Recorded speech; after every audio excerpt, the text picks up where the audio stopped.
भगवान की अविरल भक्ति और मुक्ति के पथ को निश्चित करने वाली शिव महापुराण की कथा श्रवण करने का सौभाग्य प्राप्त हुआ है। भगवान देवाधिदेव महादेव जो संपूर्ण विश्व का कल्याण करने वाले हैं, संपूर्ण मानव के जीवन को भक्ति के पथ पर ले जाकर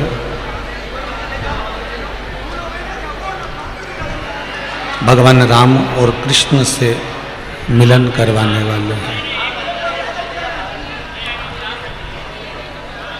जीवन में यदि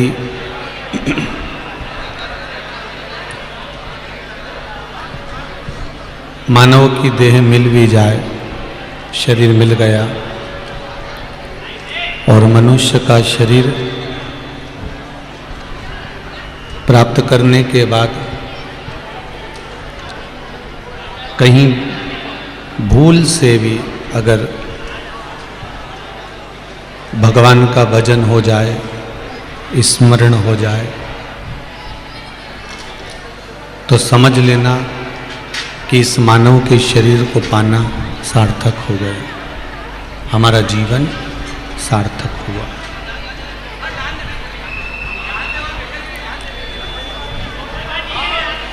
कठिनता में भी कठिन मनुष्य का शरीर है और उसमें भी जो कठिनता में कठिन है वो भगवान का भजन है।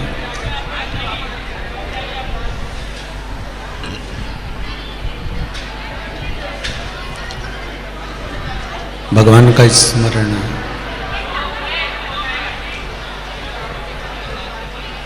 कहीं शिव करुणा से, शंकर की दया से, शंकर की कृपा से शरीर अगर मिला है तो उसको सत्कर्म की ओर लेकर चलना।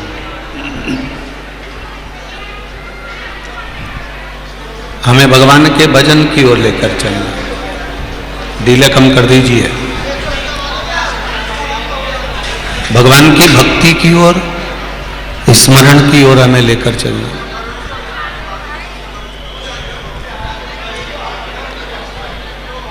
84 लाख योनियां काटते काटते काटते काटते काटते काटते बड़ी मुश्किल से मिला है ये शरीर।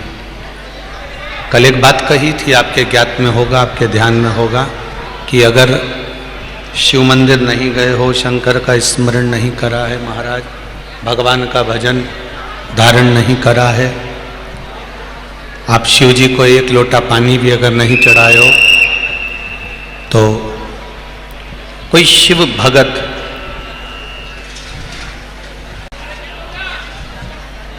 कोई शंकर का उपासक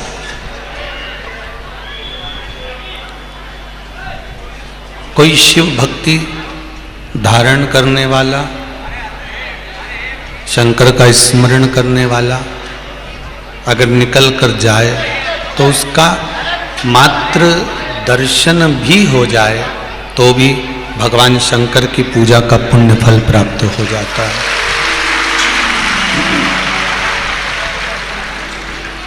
मात्र दर्शन हो जाने पर भी पूजा का पुण्य फल प्राप्त हो जाता है।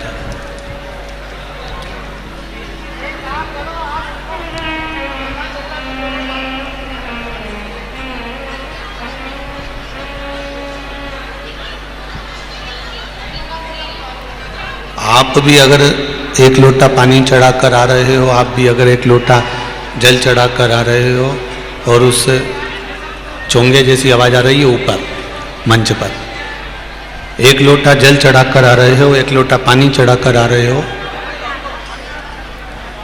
तो आपका भी दर्शन अगर साधारण मनुष्य को प्राप्त हो जाए, सांसारिक मनुष्य को प्राप्त हो गया, तो भी जीवन की सार्थकता।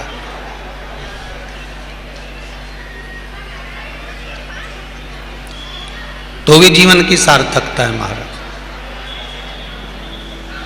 कठिनता में भी कठिन, और वो कठिनता में कठिन मानव का शरीर, और उस मानव के शरीर में भगवान का भजन, और भजन भी कोई दूसरा नहीं मेरे देव अधिदेव महादेव का।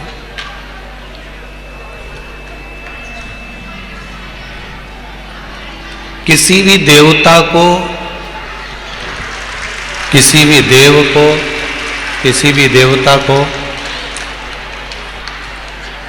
महामृत्युंजय नहीं कहा जाता।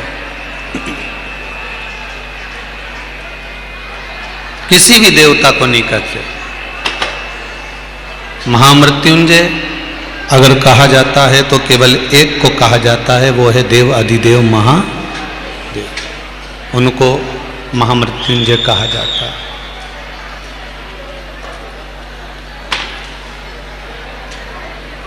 मृत्युंजय का मतलब है जिसने मृत्यु पर विजय प्राप्त कर ली,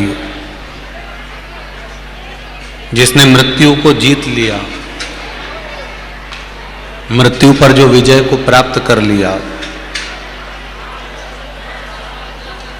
और अगर मृत्यु पर विजय कोई प्राप्त करा है तो केवल 33 कोटि देवताओं में केवल एक हैं जो मृत्यु पर भी विजय प्राप्त कर कर बैठे हैं, वो मेरे देव अधिदेव महादेव हैं। उसके सिवाय कोई दूसरा है ही नहीं। अकाल मृत्यु वो मरे जो काम करे चंडाल का, और काल उसका क्या बिगाड़े जो भक्त हो महाकाल का। जो शंकर का उपासक होगा, शिव का उपासक होगा, शंकर के चरणारविंद का जो रसास्वादन करने वाला होगा, भगवान शिव की भक्ति को जो धारण करने वाला होगा, तो उसका काल क्या बिगाड़ सकता है।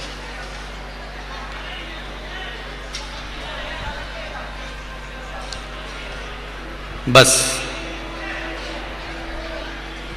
भक्ति प्रबल होना चाहिए।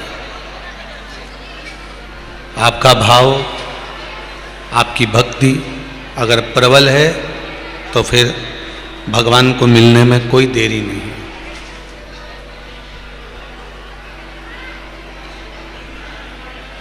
फिर तो भगवान प्राप्त हो सकता है।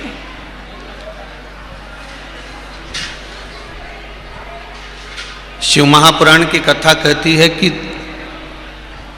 अगर आपकी जिंदगी में थोड़ा भगवान समय दे, अच्छा समय अगर प्रदान कर रहा है, या आपको कहीं समय प्राप्त हो रहा है, तो 2 जगह पर समय अवश्य लगाना। 2 जगह पर समय अवश्य दीजिए। एक गुरु के पास में और एक गोविंद के पास में।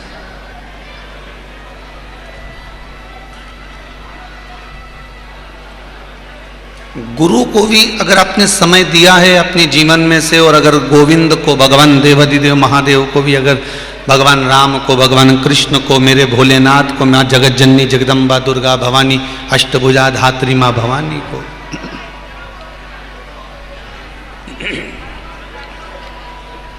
अगर आपने समय दिया है,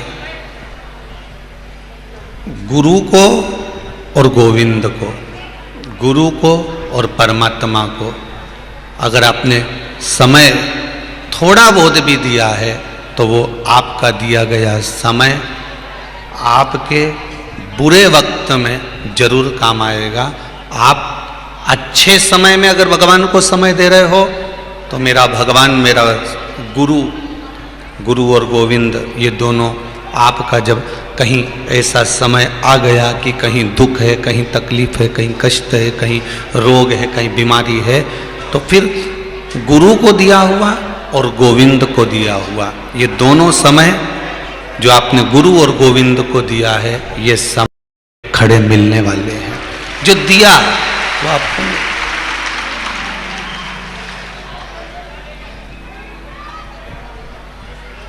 आपने जो दिया है वो मिला है। आपने जो दिया वो प्राप्त हुआ है।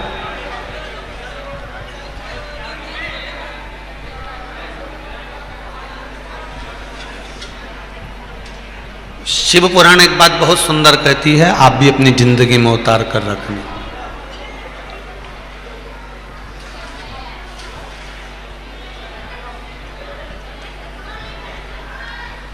शिव महापुराण एक बात बड़ी सुंदर कहती है कि जीवन में ऐसा कोई मानव पैदा नहीं हुआ, चाहे संत हो, चाहे साधु हो, चाहे सन्यासी हो, चाहे तपस्वी हो, चाहे साधक हो, चाहे उपासक हो, चाहे संसारिक मनुष्य हो, प्रत्येक मानव का जो जन्म मिला है इसके जीवन में थोड़ा ना थोड़ा दुख, तकलीफ, कष्ट प्रत्येक मनुष्य को रहे, हर व्यक्ति को रहे।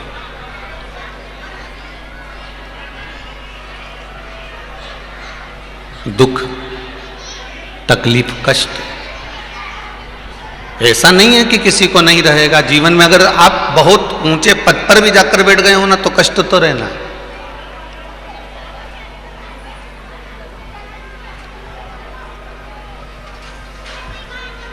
कोई सोचे कि हम तो संत बन जाएंगे तो हमारे जीवन में कोई दुख नहीं होगा, हम साधु बन जाएंगे तो हमारे जीवन में कोई दुख नहीं होगा, हम साधक बन जाएंगे तो हमारे जीवन में कोई दुख नहीं होगा, या हम कपड़े बदल कर कहीं मंदिर में जाकर बैठ जाएंगे तो हमारे जीवन में कोई दुख नहीं होगा। शिव महापुराण की कथा कहती है ऐसा कोई नहीं जन्मा इस भूमंडल पर जिसके जीवन में दुख ना होगा। दुख तो होगा, तकलीफ तो होगी,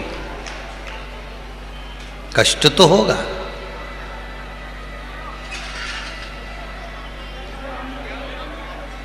बस जैसे वैक्सीन सभी को लगना है, इंजेक्शन सभी को लगना है, टीका सभी को लगना है, पर यदि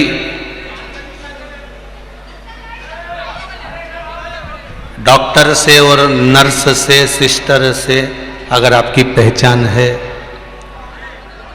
डॉक्टर से, नर्स से, सिस्टर से यदि आपकी पहचान है तो आप उससे कह सकते हो देखो इंजेक्शन तो लगाओगी तुम, सबको लग रहा है तो हमको भी लगना है, पर देखना हमको जरा दर्द बहुत तेज होगा, है थोड़ा धीरे से लगाना, थोड़ा आराम से लगाना, वो कष्ट होगा, थोड़ा ध्यान रखना, कमजोर है भाई, है थोड़ा ध्यान रखना, थोड़ा ध्यान रखकर लगाना।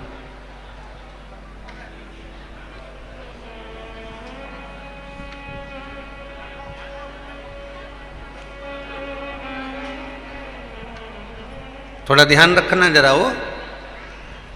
अच्छा, वार्ड के अंदर, हॉस्पिटल के अंदर इंजेक्शन लगाने वाली नर्स आई है, सिस्टर आई है, डॉक्टर आई है, वो तो इंजेक्शन लेके आई और सुई लेके आई ने सवे टोचे जा रही, सवे टोचे जा रही है, उसका तो काम ही है।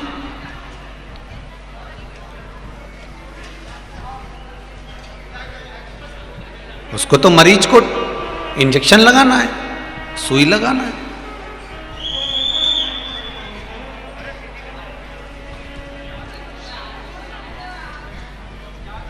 अब आपकी पहचान अगर वो नर्स से नहीं है, डॉक्टर से नहीं है, उस सिस्टर से नहीं है, तो वो भी सबको जैसा इंजेक्शन लगाते लगाते आ रही है वैसा तुमको भी लगा देगी। सही है कि गलत है? वैसा कि वैसे ही इंजेक्शन जैसे सबको लगाते लगाते आ रही है, सुई निकाली और वह नेचो भाई, और तुम्हारे देखना साहब, अब तुम भले बोलते रहो, वो तुमको लगाती रहे, वो आई सबको लगाया, ऐसा तुमको भी लगाया, सबको लगाती चली, ऐसा तुमको भी लगाती चली। पर मान लो, बहुत सरल भाषा में समझना है जिंदगी को, मान लो तुम्हारी पहचान डॉक्टर से है, तुम्हारी पहचान नर्स से है, तुम्हारी पहचान सिस्टर से है, तो तुम क्या कहोगे?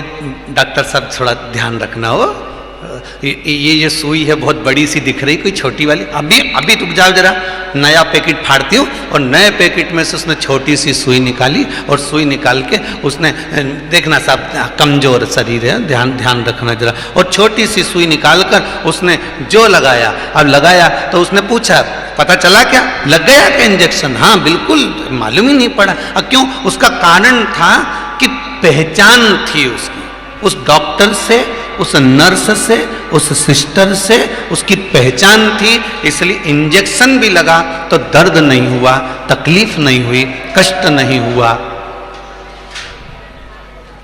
न दर्द हुआ, न तकलीफ हुई, न कष्ट हुआ, क्योंकि उसकी पहचान थी। इंजेक्शन सबको लगना है, वैक्सीन सबको लगना है, टीका सबको लगना है, पर कहीं पहचान थी, इसलिए दर्द जम के तो बोलो थोड़ा कम हुआ। नर्स से, डॉक्टर से, सिस्टर से थोड़ी पहचान थी, इसलिए दर्द कम हुआ।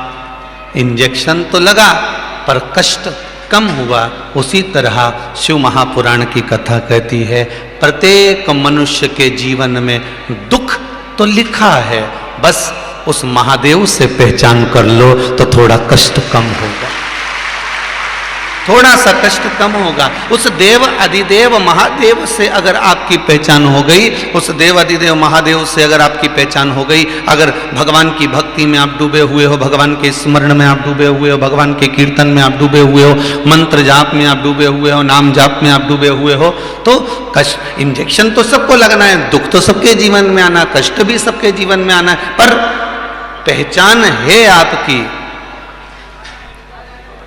आपकी अगर पहचान है तो फिर वो दर्द थोड़ा कम होगा।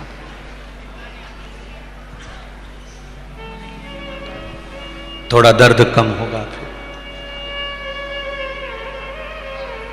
दुख आएगा अपने जीवन में। मनुष्य का शरीर है, मानव की देह है, तो दुख तो आना है, पर उस दुख में अगर भगवान का भजन हो जाए, उस दुख में परमात्मा का स्मरण हो जाए, उस दुख में भगवान की अविरल भक्ति प्राप्त हो जाए, तो फिर कष्ट मालूम नहीं पड़ेगा।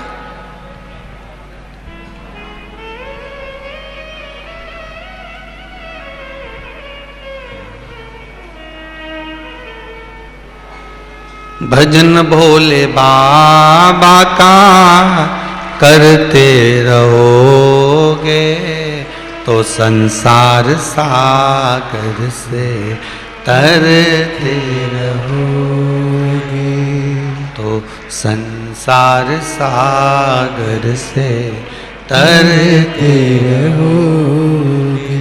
अगर भक्ति के पथ पर हम चल रहे हैं, भजन के पथ पर हम चल रहे हैं, सही मार्ग हमने अगर पकड़ कर रखा है, तो उस मार्ग पर भी लोग भटकाने वाले बहुत मिलेंगे। कभी कभी भ्रम हो जाता है, आपने भी देखा होगा। आप कहीं जा रहे हैं, बड़वानी मंडलेश्वर इतना किलोमीटर लिखा था, 14 किलोमीटर, और आगे गाड़ी गई तो वहां पर लिखा हुआ था 13 किलोमीटर, और आगे गए तो लिखा था 12 किलोमीटर, और कहीं पर एक बोर्ड और लगा मिल गया तो मैं लिखा हुआ था 16 किलोमीटर। अब टेंशन हुआ कि नहीं हुआ? क्यों, अब भी तो अपन ने पढ़ा था तो यहाँ लिखा था 14 किलोमीटर, अभी पढ़ा था तो 13 किलोमीटर लिखा हुआ था, अभी पढ़ा था तो 12 किलोमीटर लिखा हुआ था, और अभी हाल जब हम पहुंचे हैं तो यहाँ तो वो एक बोर्ड देखा तो उस पर 16 किलोमीटर लिखा हुआ था। मतलब कहीं ना कहीं हमारा मार्ग भी भटकाया जा रहा है। जब वाहन से जा रहे हैं, गाड़ी से जा रहे हैं, तो भी मार्ग भटक रहा है। उसी तरह जब हम नेक पथ पर चल रहे हैं, सतमार्ग की ओर आगे बढ़ रहे हैं, अच्छे मार्ग की ओर हम बढ़े चले जा रहे हैं, तो भी कहीं ना कहीं हमारा मार्ग भटकाने वाला कोई मिल जाता है। कोई काम में डुबाएगा, कोई लोभ में डुबाएगा, कोई आसक्ति में डुबाएगा, कोई तृष्णा में डुबाएगा, कोई वासना में डुबाएगा, कोई अहंकार में डुबाएगा, वो मिलेगा।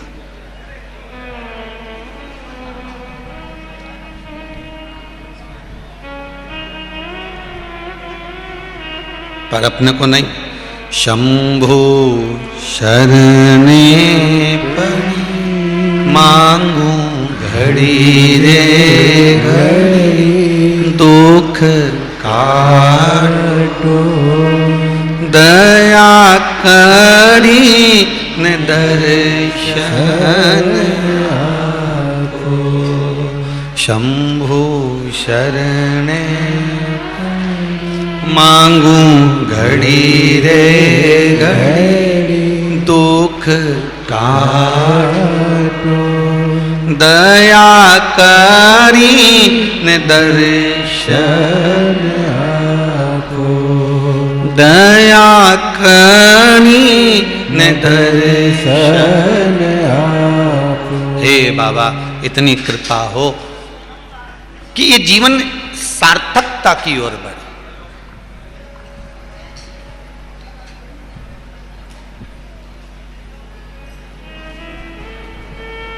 एक प्रश्न किसी ने करा था,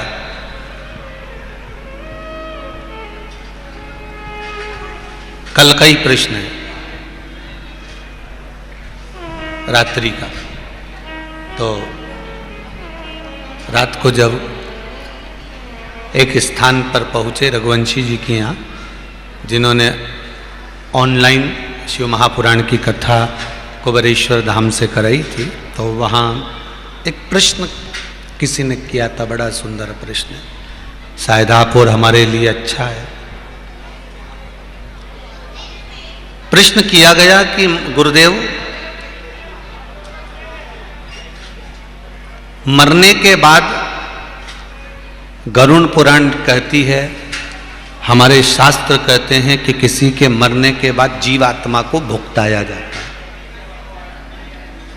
ये आत्मा भुगतती है, इसको ना जाने कितने कितने नरकों में पटका जाता है, ना जाने कितने नरकों में इसको फेंका जाता है, ना जाने कितने नरकों में इसको डाला जाता है।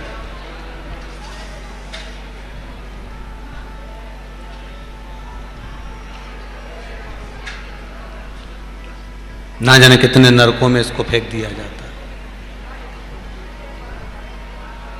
गुरुदेव, खरगोन के लोगों ने प्रश्न करा है और बड़ा अच्छा प्रश्न है भाई। और जितने लोग आस्था चैनल पर कथा सुन रहे हैं, जितने फेसबुक यूट्यूब पर सुन रहे हैं, वो भी ध्यान लगाकर सुनना। इतना सुंदर प्रश्न शायद जिंदगी में कभी नहीं आया होगा जो खरगोन में आया।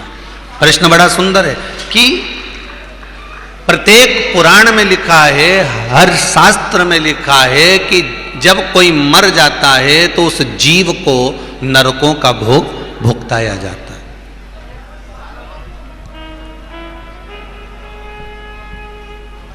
उस जीव को नरकों का भोग भुगताया जाता है। ये प्रत्येक पुराण कहती है, प्रत्येक शास्त्र कहते हैं, प्रत्येक वेद कहते हैं।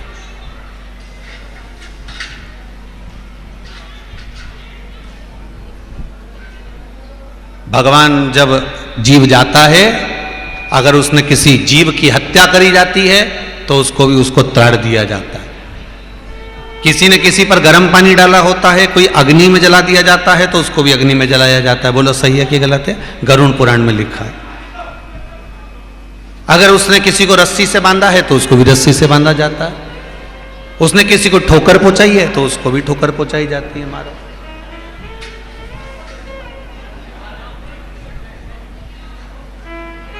प्रश्न केवल इतना सा है गुरुदेव कि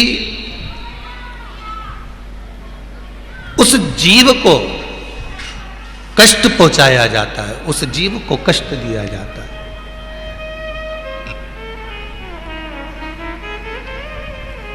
और उस जीव को कष्ट दिया जाता है तो महाराज, अगर कष्ट देना है तो इस शरीर को दो।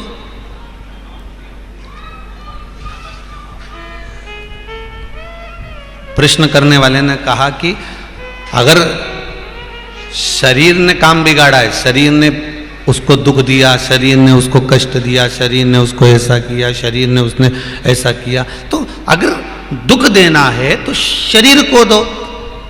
पर हमारा पुराण, हमारा शास्त्र, हमारे वेद कहते हैं कि जब मर जाता है, जीवात्मा जब जाती है तो जीवात्मा को दुख मिलता है, जीवात्मा को कष्ट मिलता है, जीवात्मा को झेलना पड़ता है, जीवात्मा को दुख सहन करना पड़ता है, उसको कष्ट दिया जाता है, उसको नरकों का भोग भुगतना पड़ता है। तो शरीर को देना चाहिए था तो जीवात्मा को क्यों दिया?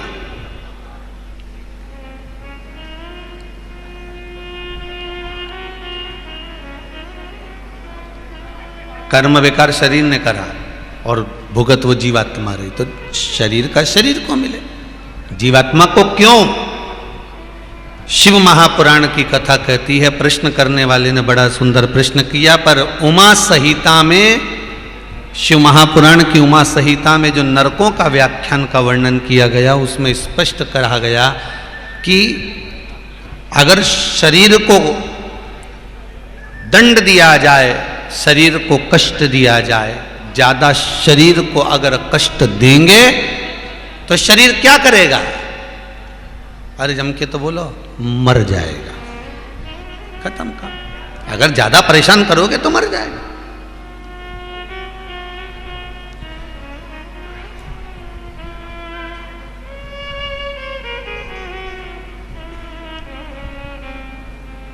बहुत बहुत विचित्र कथा है, और सरल भाषा में समझ लो।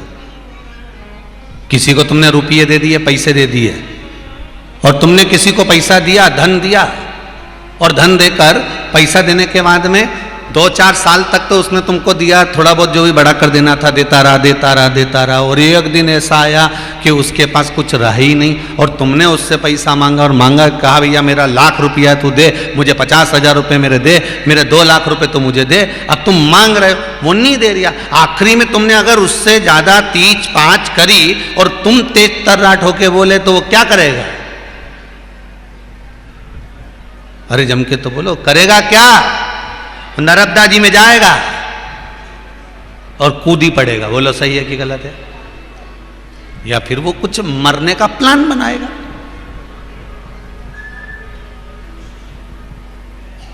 यही करेगा ना, और लिख जाएगा कि साहब इन्होंने मेरे से पैसे मांगे थे और मेरे को ऊपर बहुत प्रेशर बनाया था, इसलिए मैं तो निपटी गया।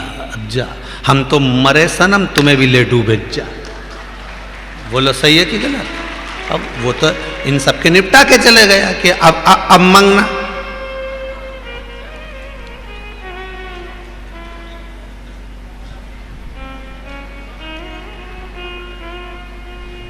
वही शिव पुराण कह रही है। बड़ी अच्छे प्रसंग में समझना है इसको अपन को बहुत अच्छे से।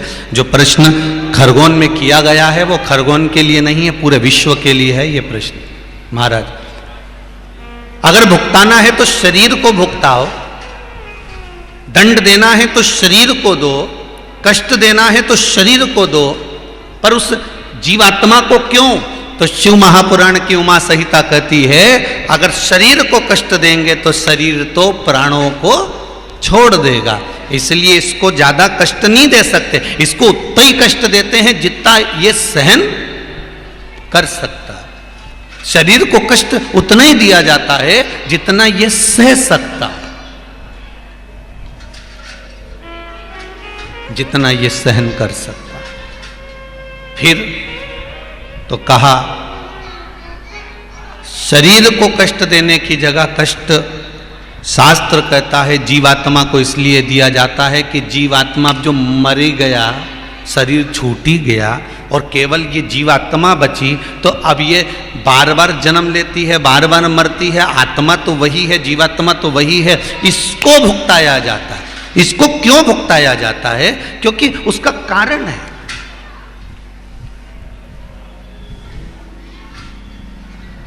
इसको भुगताया जाता है। अब मरने वाला तो मर गया,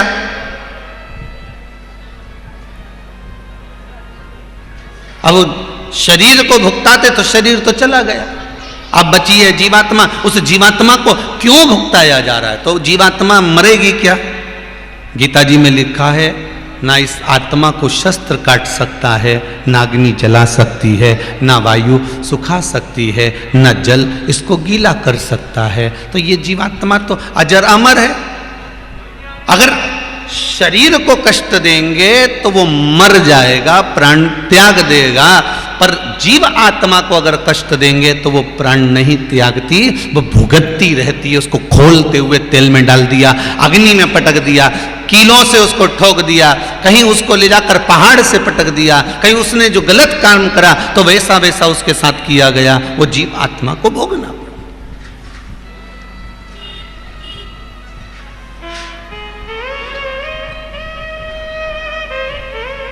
जैसे लक्ष्मी,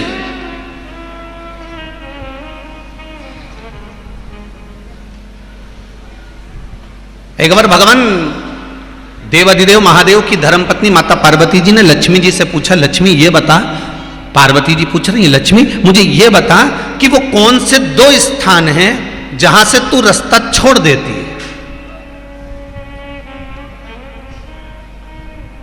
लक्ष्मी वो कौन से 2 स्थान हैं जहां तू जाना पसंद नहीं करती है। लक्ष्मी वो कौन से 2 स्थान हैं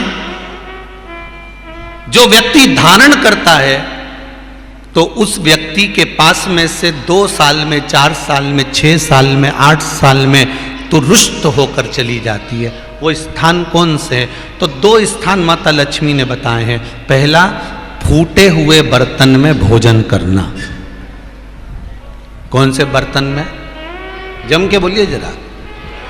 जो टूटा बर्तन होता है, खंडित बर्तन होता है, फूटा हुआ बर्तन होता है, कहीं गिलास की किनोर टूट गई है, कहीं कटोरी की किनोर टूट गई है, कहीं थाली की किनोर टूट गई है और तुम कहीं प्लेट की किनोर टूट गई है और तुम उसमें भोजन कर रहे हो, तो टूटे हुए बर्तन में भोजन करने वाले के पास में लक्ष्मी छिन्न हो जाती है, उसका भाग्य भी फूटे हुए बर्तन की तरह हो जाता है। ये लक्ष्मी का। और दूसरा,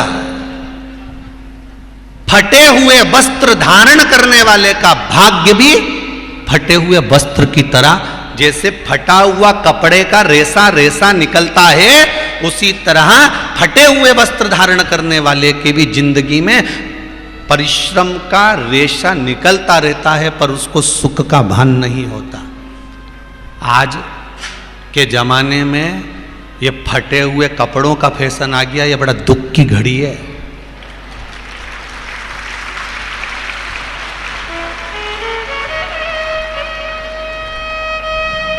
ये बड़ी दुख की घड़ी है महाराज, और लोग उसको फैशन समझ रहे हैं। पहले तो कम फटा होता था, पर आज के जमाने में तो इतना इतना फट गया, ऐसा लगता है कि दिवाली का बम चलाने गया था दीपावली पे और बम कपड़ों के बीच में से फट गया। इसलिए वो कपड़े कब पहनेंगे तो ने अब पहन लिया। शास्त्र कह रहा है, लक्ष्मी कह रही है माता पार्वती को कि 2 जगह पर अगर ये 2 क्रम जिस जीव के होते हैं उसके पास में से लक्ष्मी 5 साल में, हम कई बार कहते हैं इन बच्चों को नहीं मालूम, इन नवयुवक लड़कों को नहीं मालूम, इन नवयुवक बेटियों को नहीं मालूम कि फटे हुए कपड़े पहनने का फल क्या है। आज नहीं, विवाह कर कर जब जाएगी तो मायके से जब ससुराल जाएगी, तूने कुंवारी अवस्था में तो खूब फटे हुए कपड़े पहन लिए ने, मम्मी मैं तो जीन्स लूंगी ने ये लूंगी, तू तो खूब फटे हुए पहन, पर वहां जब जाएगी तब मालूम पड़ेगा कि रोना किसको कहते हैं। आज तो पहन लो, वो उसी में की बात है। कल वाली बात याद कर लो, अभी खाओगे तो कुछ दिन के बाद ब्लड बनेगा और ब्लड बनेगा तब जाके ये शरीर में दौड़ेगा। आज की आज तुमने रोटी खाई तो क्या आज की आज ब्लड बन गया? जम के तो बोलो रे खरगोन वालों, नहीं बनाना। आज खाया है तो ब्लड 8 दिन में, 4 दिन में, 6 दिन में, 2 दिन में, 5 दिन में, 3 दिन में बनेगा।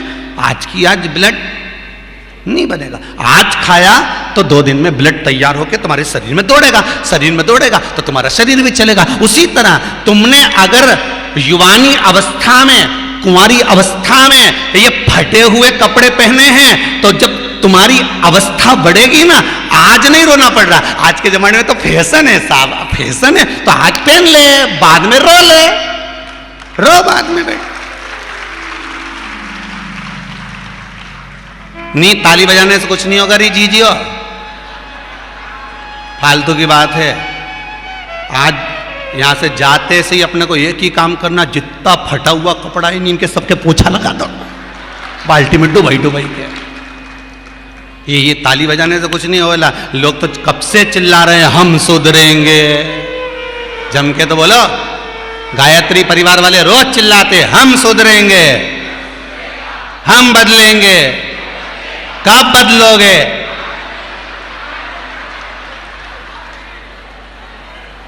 जबरदस्ती का चिल्लाता फिरो हम बदलेंगे, हम बदलेंगे। काहे के बदले? तुमसे ज्यादा तो मेहंदी बदल गई, यहां थी।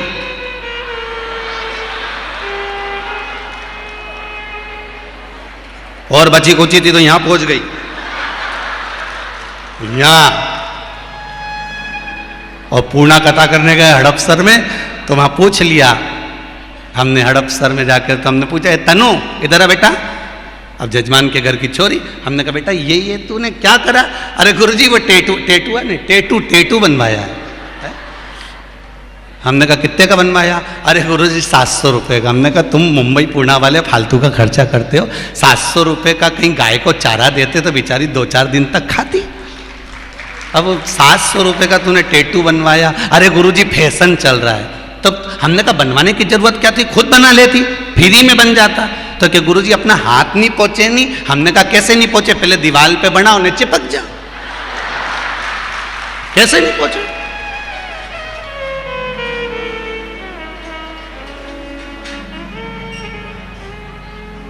हम सुधरेंगे। अच्छे से, तो अब तो तुम एक बार भी नहीं बोले।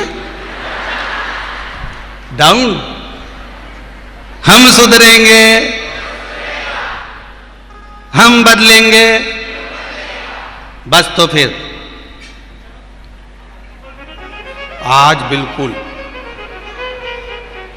एकदम कि अब कुछ भी हो जाए, ये कितनी भी महंगी जीन्स हो पर फटी हुई नहीं पहनने दूंगी, तो नहीं पहनने दूंगी, चाहे कुछ भी हो जाए।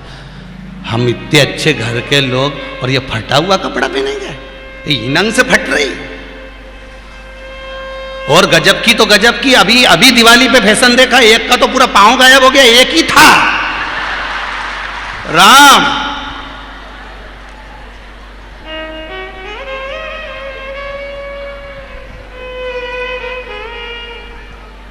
ए सुधर जाओ रे, जितने सुन रहे हो, नहीं तो सिधर जाओ रे। सुधरना जरूरी है।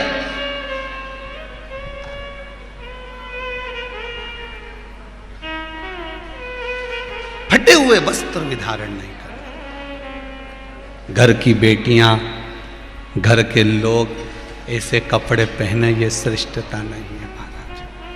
थोड़ा सुधार। कहा शरीर को भोगना था, फिर मनुष्य क्यों ये जीव आत्मा क्यों भोग रहे?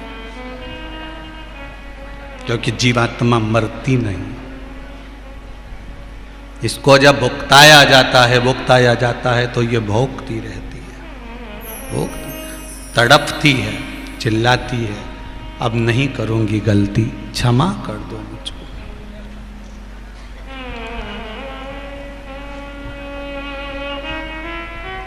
बहुत कहते।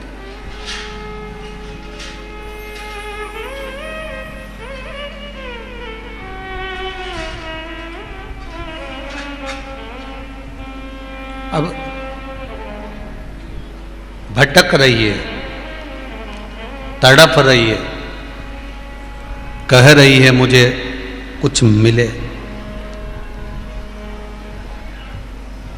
फिर जीवात्मा ने कहा अब मुझे जन्म दोगे तो मैं भगवान का भजन करूंगा, अब इसको गंवाऊंगी नहीं।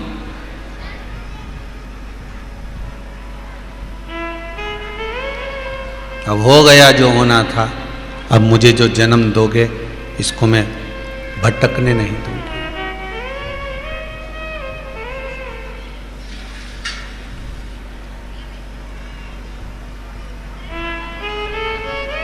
फिर कथा वही कह रही है, मिला समय तो शिव का कथा प्राप्त हो। परिवार वालों को, रिश्तेदारों को समय देकर देख लेना।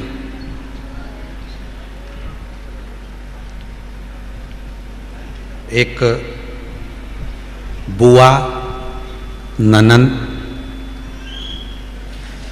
कितना काम करती है शादी में। तुम सब बुआ बैठी हो। एक प्रहलाद की भी बुआ थी, क्या नाम था उसका? होलिका नहीं, डूंडा।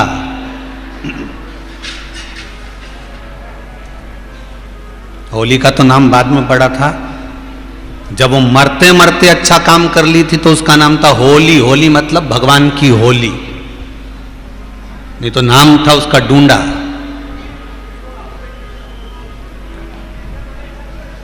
मरते मरते उसने एक अच्छा काम करा था कि उसको जो ब्रह्मा जी ने चादर दी थी, लात को गोदी में लेकर बैठी थी और चारों तरफ से जब आग लगी तो उसको लगा कि मेरा भतीजा जल जाएगा, तो उसने अपने तन की चादर को उठाकर अपने बच्चे पर, अपने भतीजे पे डाल दी थी। खुद जल गई पर अपने भतीजे को बचा लिया। इसलिए होली, भगवान की होली, उसी का नाम था होली का डूंडा। बुआ हमेशा दुआ देती है, बुआ कभी बद्दुआ नहीं देती। और जो बद्दुआ दे वो बुआ ही नहीं होती।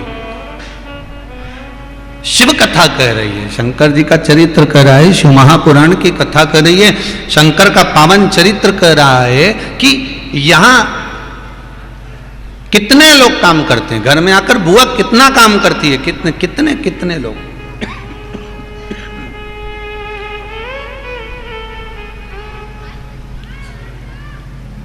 कितना काम किया जाता है।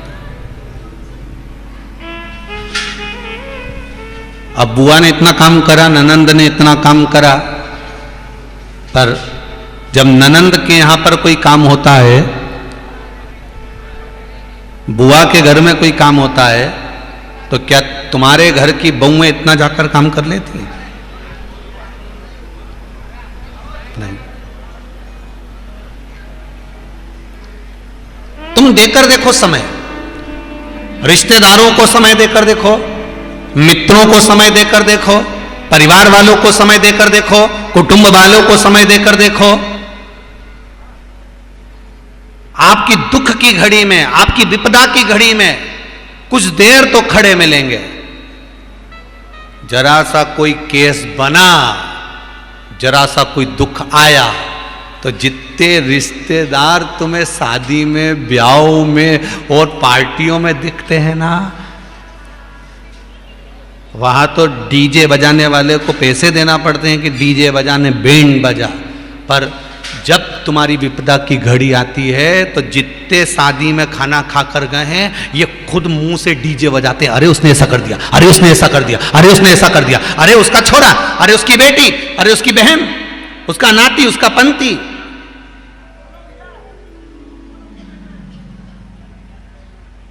ये खुद कहना प्रारंभ कर देते, ये खुद कह रहे हैं। एक समय आपने अपने रिश्तेदारों को दिया, एक समय आपने अपने कुटुंबियों को दिया, एक समय आपने अपने परिवार वालों को दिया, एक समय जो आपने अपने मित्रों को, सखाओं को, रिश्तेदारों को दिया, एक वो समय, और एक समय जो तुमने 3 घंटा 1 बजे से 4 बजे तक शिव महापुराण को दिया। वो समय और वो समय दोनों लिखकर रख लेना। जिन रिश्तेदारों को दिया है तुम्हारी दुख की घड़ी में, वो पीछे खड़े होंगे, और जो समय तुमने देवाधिदेव महादेव को दिया है वो दुख की घड़ी में सबसे आगे खड़े मिलेगा। सबसे अग्रण्य, सबसे आगे मेरा कालों का काल महाकाल मिलेगा, मेरा ओमकारनाथ, मेरा ओमकारेश्वर मिलेगा, तुम्हारे पास में मेरा सिद्धेश्वर मिलेगा, मेरा कुबेर भंडारी मिलेगा।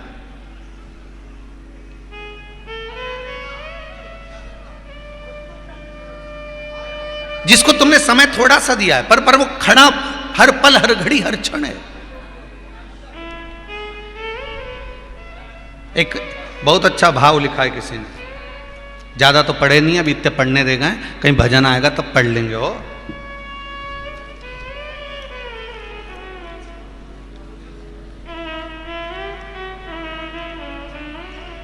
मंजू सोलंकी बड़वानी से हैं, कहीं बैठी हो तो हाथ हिलाइएगा।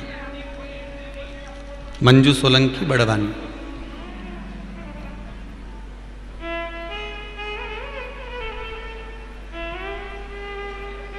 कहीं बैठी हैं? मंजू सोलंकी बड़वानी। उन्होंने पत्र में लिखा है कि गुरुदेव,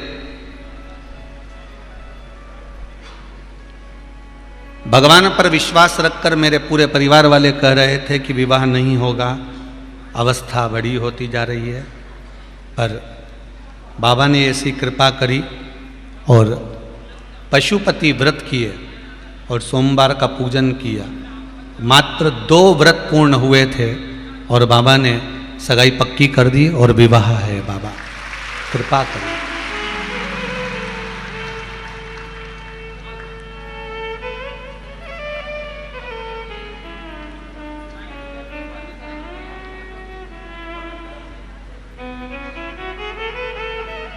एक बात बहुत अच्छी लिखी है मंजू सोलंकी ने, गुरुदेव बाबा ने ब्याह पक्का करवाया है, तो मैं तो ये कहूँगी कि बाबा से विनती करो और आप आशीर्वाद दो कि कथा में मेरी शादी भी हो जाए, तो इससे बढ़कर और मुझे क्या चाहिए। बात करूँगा मैं यजमान परिवार से, पाठक जी से बात करेंगे और आगे सोचेंगे जैसा होगा।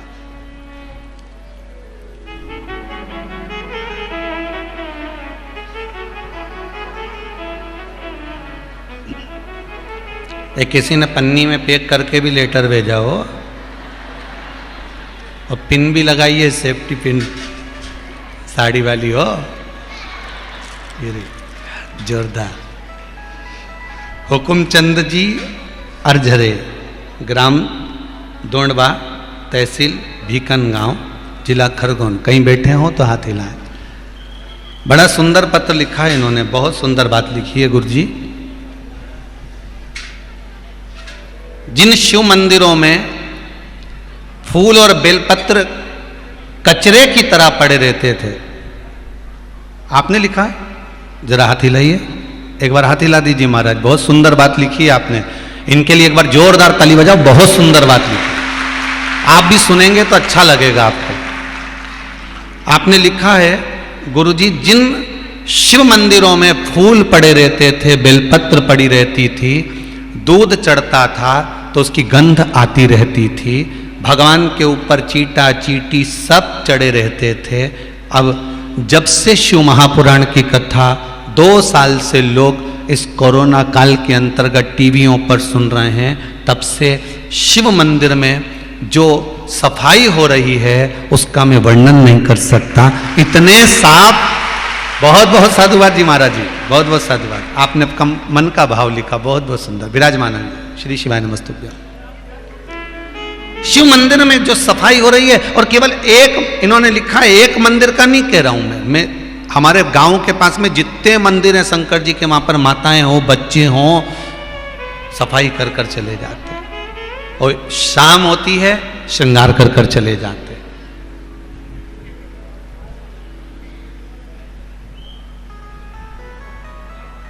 बस यही।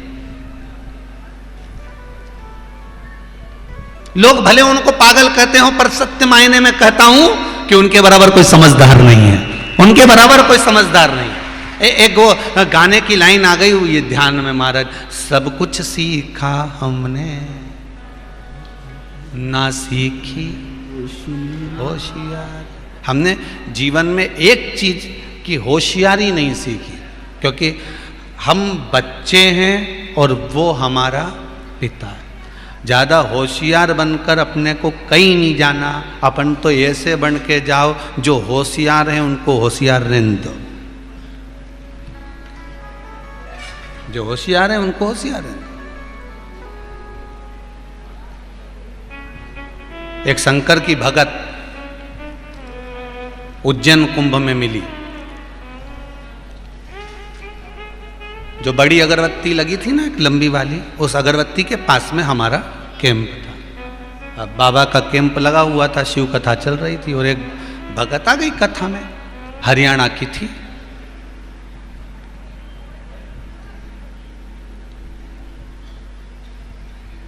और यहीं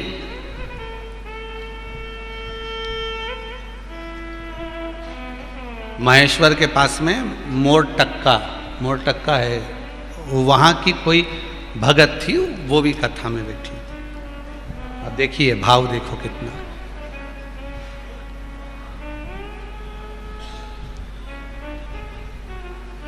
अब जो हरियाणा वाली थी वो कहीं वो मोर टक्का वाली से बोली होगी, वो भी निमाड़ी की, तो निमाड़ी मोर टक्का वाली।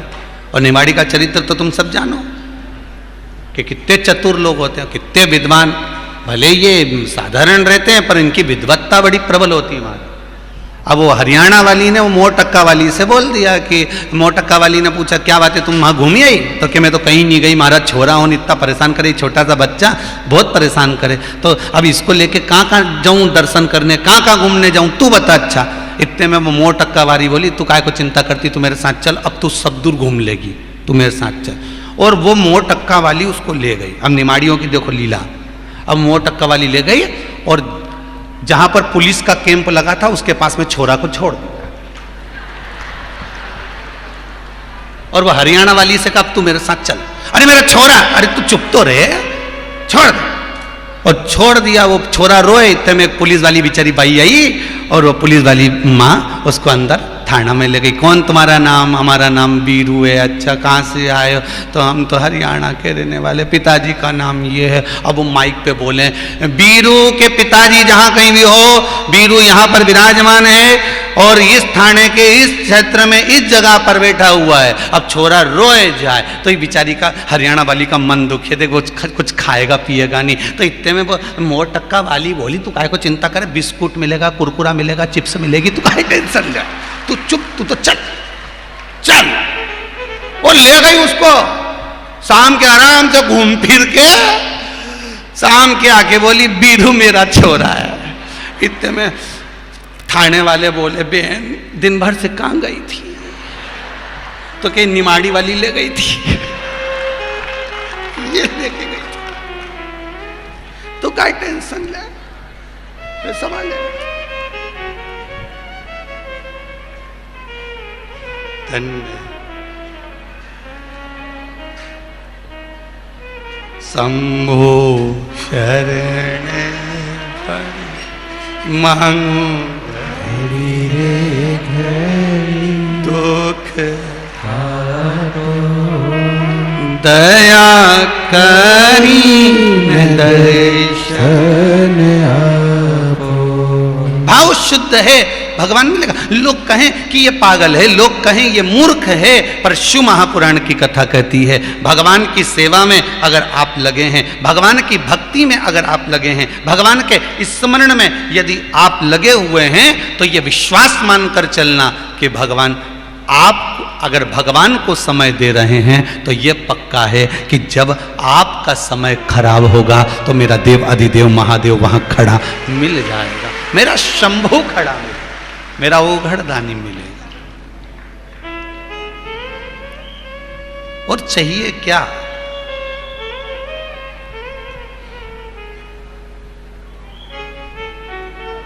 आप में से कितनी माताएं जिनके घर में से कोई भी व्यक्ति शंकर जी के मंदिर में जाके एक लोटा पानी चढ़ाता हो, पर चढ़ाता हो? हाथ उठाओ जरा। मतलब आपके घर में से चढ़ाते हैं? बहुत बढ़िया, जोरदार, बहुत शानदार, रखिए। और इस शिव महापुराण की कथा, जो वैष्णव शिव महापुराण की कथा खरगोन में चल रही है, और जितने लोग टीवी पर कथा सुन रहे हैं, जितने फेसबुक यूट्यूब पर कथा सुन रहे हैं, उनसे भी निवेदन करूंगा, और खरगोन के आसपास में से जितने लोग कथा सुनने के लिए आज भारी संख्या में आप लोग पहुंचे हो, उनसे भी निवेदन करूंगा, एक नियम अपने घर के बच्चों को सिखा दो, एक नियम घर के बच्चों को बता दो कि घर में से, मटका में से, हंडा में से, घगरा में से एक लोटा पानी भर और नहाते ही पानी भर के सीधे शंकर जी के मंदिर चले जा और शिव जी पे उंडेल के आ जा। बस हो गया कल्याण, कहीं नहीं करना, अपने को कुछ नहीं करना, बस एक लोटा पानी भरा।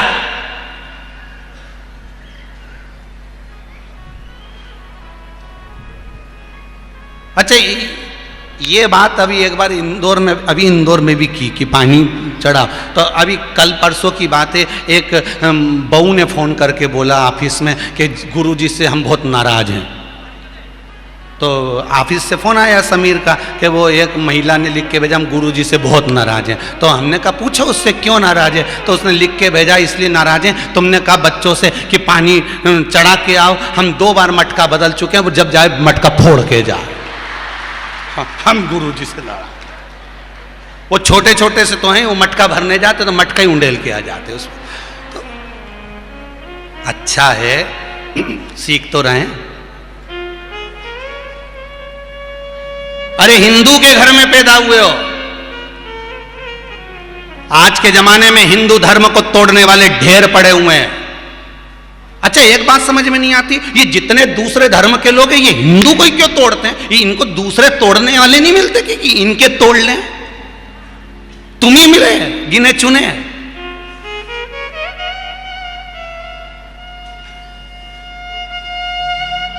खूब लगे लोग तोड़ने के लिए।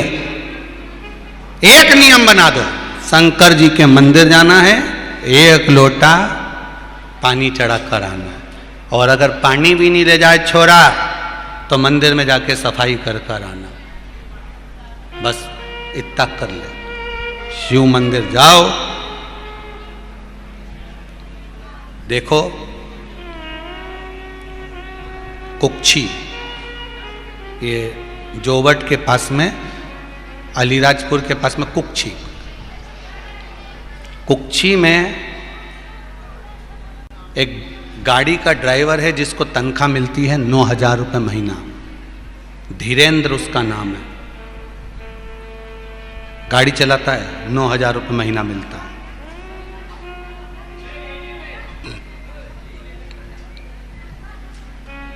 उसकी पत्नी पत्र में लिखी थी कुबेरेश्वर धाम में कि मैं मेरे पति के साथ में इस कुबेरेश्वर धाम में आई हूं, सीहोर आई हूं, और इसलिए आई हूं। ये पत्र में उसने लिखा कि मेरी प्रसन्नता इस बात की है कि मेरा पति कभी किसी देवता को नहीं मानता था, कभी कहीं कथा में नहीं जाता था, पर आज मेरा पति मुझे गाड़ी में बिठाकर ये कुबेरेश्वर धाम लेकर आया। उसका कारण केवल इतना सा है, मेरे पति कभी किसी देवता को नहीं मानता था, पर शंकर जी की भक्ति में ऐसा डूब गया, उसकी नौकरी चली गई थी, नौकरी मिल गई, भले 9,000 रुपये महीना की मिली, पर मिल गई, मिली तो सही। अब उसने नियम बना लिया कि शंकर जी के जब तक पानी नहीं चढ़ाए तब तक कुछ खाए नहीं। तो घर से जब भी निकलता है एक बड़ी बोतल पानी की भर के लेकर चलता है, और वो झूठी नहीं करता। वो शिव जी का जहाँ शिवलिंग मिला, सुबह के टाइम जहाँ पहुँचा शंकर का शिवलिंग मिला, वहीं शंकर जी पे चढ़ा आता है। विश्वास देखो कितना ज्यादा है लोगों का। लोग कहते हैं शिव महापुराण में रखा क्या है, सीहोर वाले महाराज तो फालतू की बात करते हैं, पर आज अगर हिंदू धर्म को बचाना है तो घर के बच्चों को, परिवार को, कुटुंब को थोड़ा थोड़ा धर्म की ओर जोड़ना पड़ेगा, तब जाकर जिंदगी सही जी पाओगे, नहीं तो मालूम पड़ा सब नष्ट हो जाएगा। अभी भी कुछ नहीं बिगड़ा है दादा, ट्रेन अपने स्टेशन पे खड़ी है, कोई झंडी दे नहीं, 2 झंडी होती है, उनमें एक तो अपने काम की होती है और एक समझ जाओ वो लाल झंडी तो अपनी है, पर बाकी का नाम नहीं लूंगा, समझ जाना, एक झंडी अपने काम के लिए। अभी भी मौका है, कहीं नहीं बिगड़ा, स्टेशन पे गाड़ी है, बोलूंगा नहीं, सावधानी रखिए, थोड़ा संवरिए।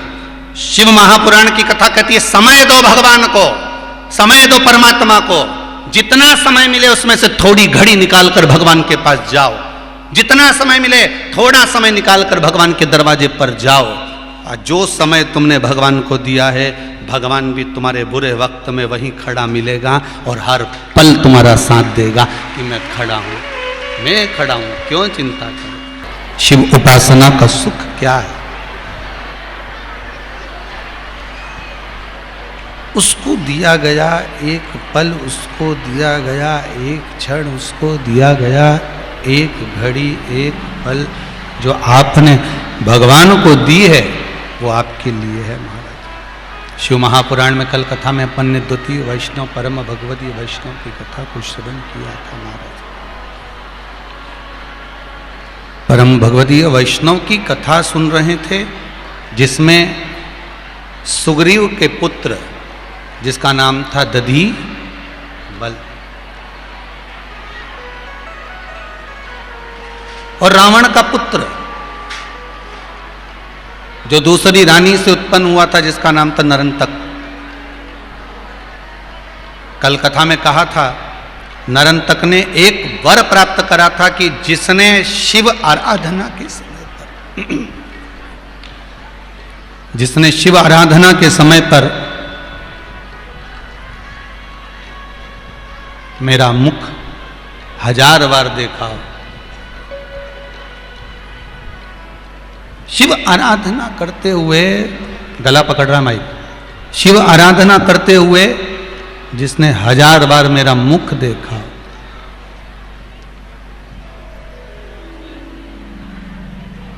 हजार बार जो मेरे मुख का दर्शन किया, मेरी मृत्यु उसी के द्वारा। अब देखो, एक शिव का उपासक है, एक नारायण का उपासक है।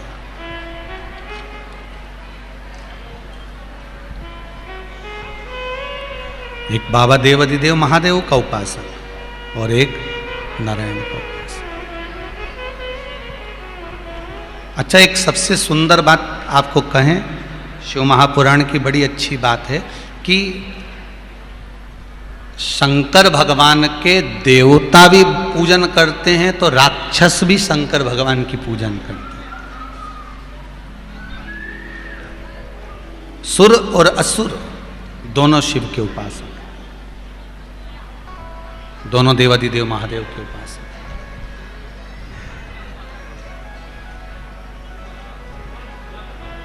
सुर भी भजन कर रहे हैं और असुर भी भजन कर रहे हैं।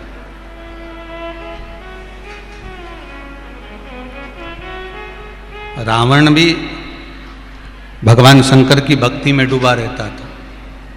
और आज अपन कथा में अभी स्मरण करेंगे कि तारकासुर जो राक्षस था, असुर था, तो भी वो भगवान शंकर की भक्ति में डूबा रहता था।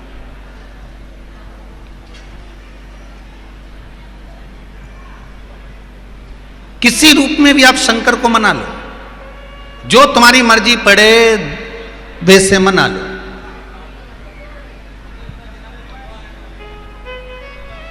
शिव प्राप्त जरूर होगा, शंकर मिलेगा जरूर।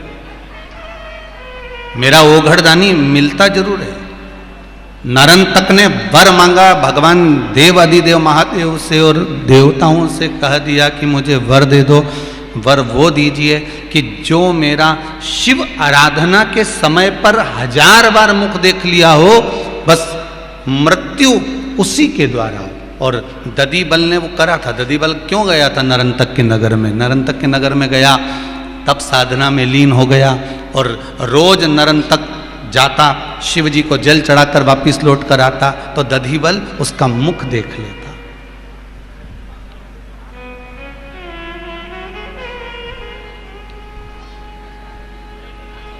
दधिबल उसकी भक्ति में डूब जाता। अभी लंका अधिपति रावण ने अपनी पत्नी से कहा कि तुम एक काम करो, नरंतक को बुलाओ अपने नगर से। और नरंतक आया, युद्ध के मैदान में नरंतक लड़ने के लिए पहुंचा है। कहते हैं 1000 बार लक्ष्मण जी भी, 1000 बार मेरे राघव जी भी, 1000 बार हनुमान जी भी उस नरंतक से जीत नहीं पाए, हार कर वापिस आए। क्योंकि वर था उसको।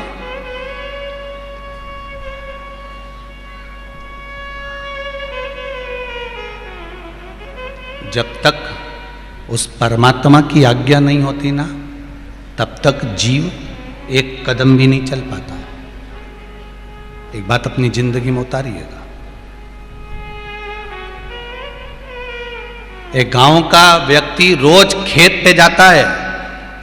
एक खेती करने वाला व्यक्ति, फसल लगाने वाला व्यक्ति, खेती में काम करने वाला व्यक्ति, खेत में काम करने वाला व्यक्ति, जंगल में काम करने वाला व्यक्ति रोज निकल कर जाता है।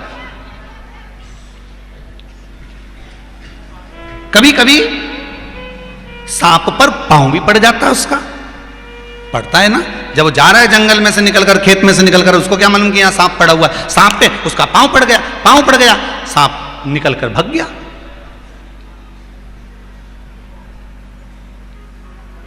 अब एक वहीं से अघोरी निकलकर जा रहा था और उस अघोरी ने उस सांप को देखा और सांप से पूछा, क्यों रे? वो उसने पांव रखा तेरे ऊपर, जूता रखा तेरे ऊपर, तेरी पूंछ पर पांव रख दिया, तूने उसे डसा क्यों नहीं? और ये किसी एक के साथ नहीं, ना जाने कितने खेत में काम करने वालों के साथ होता है। वो सांप निकल के जा रहा था, सांप बैठा हुआ था, ये रात के समय टार्च लेके बेचारा खेत में पानी देने जा रहा था, कहीं फसल लगाने जा रहा था, रात्रि के समय पानी देखने जा रहा। अब लाइट भी तो रात्रि को आए, तो रात को जो खेत में लाइट मिले तो पानी देने जाए तो बेचारा टार्च चमकाता जाए। इसको क्या मालूम कि सांप बैठा हुआ है, सांप पे लात रखा गई, चल दिया। तो सांप से अघोरी ने पूछा कि उसने तेरे ऊपर पांव रखा, तूने उसे काटा क्यों नहीं? तू काटता क्यों नहीं उसको? उसे डसे क्यों नहीं? तो सांप बोला, दांत मेरे हैं, जहर मेरा है, पर आज्ञा उस महादेव की है, जब तक वो इशारा नहीं करेगा तब तक डस नहीं सकता।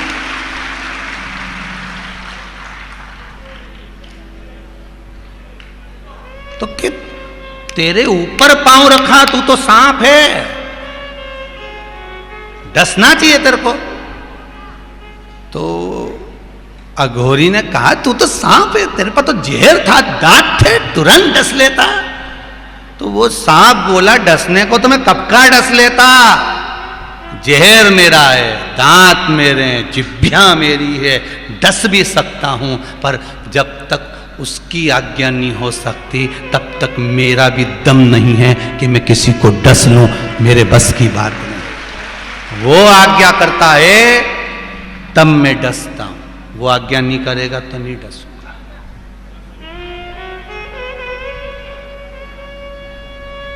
दो व्यक्ति कुर्सी पे बैठे हैं, शाम के समय पर, और मच्छर आया। अच्छा, एक को तो पांव में काट लिया और दूसरा बढ़िया आराम से टीवी देख लिया, मोबाइल चला रहा। अब मच्छर से इसका क्या विरोध था? समझ, ये प्रैक्टिकल वाली बात बताना है, आप प्रैक्टिकल करे होगे, गाड़ी में आप भी जा रहे हो, मोटरसाइकिल पे आप भी जा रहे हो, सब काम आप भी कर रहे हो, पर क्यों?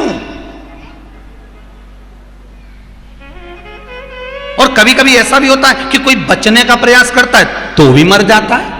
जैसे दो व्यक्ति मोटरसाइकिल पे जा रहे थे, अब मोटरसाइकिल पे जा रहे तो इन्होंने कहा, चलो रे अपन को यहां से चलना है आगे गांव तक, 22 किलोमीटर दूर अपना गांव है। अब ठंड भी बहुत तेज पड़ रही और इतनी ठंड में कैसे जाएं, और कपड़े भी कम हैं। तो उसने कहा, देख आगे आगे ठंड लग रही है तो एक काम कर, क्या, तो ये तेरा जो कोट है ना, इस कोट को तू उल्टा पहन ले, क्योंकि होता है कभी कभी आपके साथ में भी, आपने देखा होगा, आगे से ठंड लगती है, गाड़ी चलाने वाले को कितनी ठंड लगे बेचारे को, हाथ कांपता फिरे, तो क्या इस कोट को उल्टा पहन ले। तो क्या कोट को उल्टा पहनने से क्या होगा, तो ठंड रुक जाएगी, क्योंकि ठंड बटन वगैरह नहीं तो इसमें से अंदर भरा है, तो इसको उल्टा पहन ले। अब वो बेचारे ने कोट उल्टा पहन लिया। अब कोट उल्टा पहना और आगे चलते चलते एक पत्थर पे से गाड़ी नीचे गिर गई, गाड़ी नीचे गिरी, गांव के लोग आ गए, गांव के लोग आए, उन्होंने बेचारे उनको उठाना चाहा तो दोनों बेहोशी में पड़े हुए थे। इतना में एक गांव का व्यक्ति बोला, इके तो गजब हो गया रे, बताओ, ये तो ठीक है जो पीछे बैठा, पर आगे वाला की गड़बड़ी ज्यादा हो गई, इसका पूरा शरीर तो बढ़िया रह गया, पर गर्दन जो थी ना उल्टी हो गई।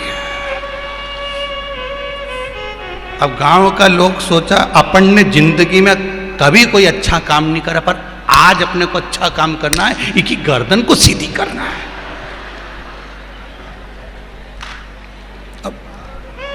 अब बापड़ा पहना उल्टा कोट, अब इनने बेचारा मरा नहीं था, बेहोश हुआ था, और इनने वो गर्दन सीधी करने के चक्कर में और बापड़ा के राम नाम सत्य कर ही दिया, निपटा दिया। और दो तो वहीं पास में बैठे तंबाकू मलता मलता बोलिया, इतना जोरदार तो कोई नहीं कर सके ना, अच्छा अच्छा नर्स भी नहीं कर सके जो अपन ने निपटाई। अब कई कर दिया भाई, बेचारा जिंदा के निपट ही दिया। अब वो तो ठंड के मारे कोट उल्टा पहना था।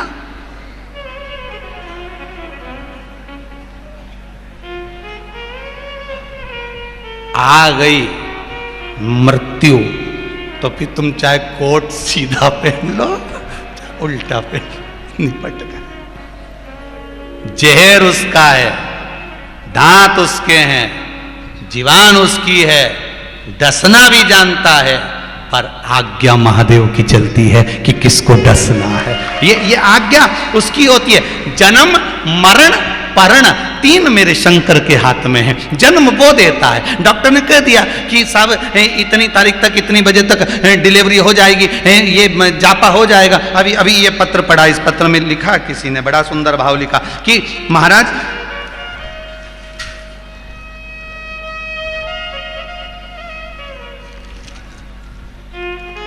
बालाजीपुरम जेतपुर रोड खरगोन, श्रीमती सीताजी राठौर, इन्होंने पत्र लिखा है। कहीं बैठी हो तो हाथ हिला देना हो कि गुरुदेव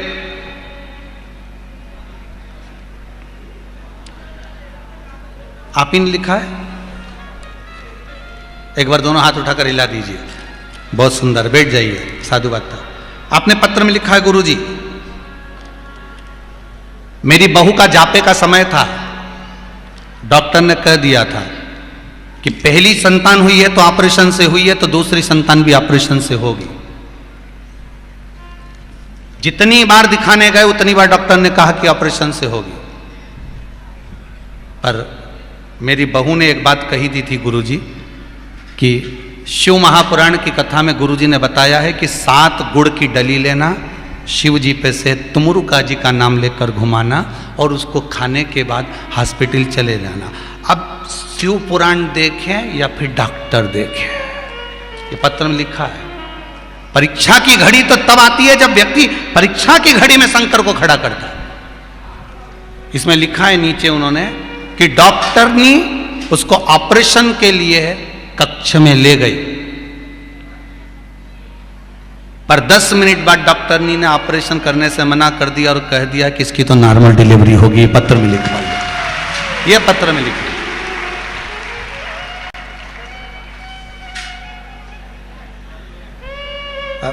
वही वाली बात आ गई ना कि दांत उसके हैं, जहर उसका है, जीवान उसकी है, डसना भी जानता है, पर आदेश तो वही देता है। करना क्या है, दुख कैसे काटना है, किस तरह से कटेगा, किस तरह से, कैसे दुख कटेगा। एक बड़ा सुंदर भाव कहा।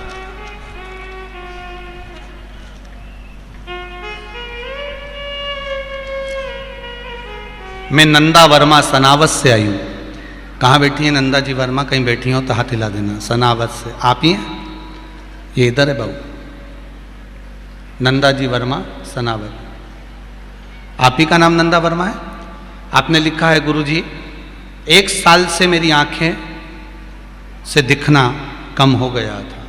मेरी आंखें पूर्ण तरह से डॉक्टर के हिसाब से जाने लगी थी, पर शिव महापुराण की कथा में सुना था, डॉक्टरों ने भी कह दिया था कि ये धीरे धीरे डिम होती चली जाएंगी, दिखना बंद होता चले जाएगा। पर शिव महापुराण की कथा में आपने बताया था कि शिव मंदिर में जब भी जाओ, नेत्रों के लिए जो उपाय बताया था वो मैंने कर लिया शिव मंदिर का। और आज बाबा की ऐसी कृपा है कि डॉक्टर भी कह रहे हैं कि तुम्हारी आंखों में रोशनी कहाँ से आ गई वापिस। ये शिव है। दांत उसके, जहर उसका, पर आज्ञा देवाधिदेव महादेव की है। वो कहता है तो होता है। अकाल मृत्यु वो मरे, जो काम करे चंडाल का, काल उसका क्या बिगाड़े, जो भक्त हो महाकाल। शंभु शरणे पड़ी, मांगो घड़ी रे दुख दया करी ने दर्श शरण तेरी सेवा में जल ले आई, उसे मछली भी झूठा कराई। शंभु शरणे पड़ी मांगू घड़ी घड़ी, दुख काटो दया करी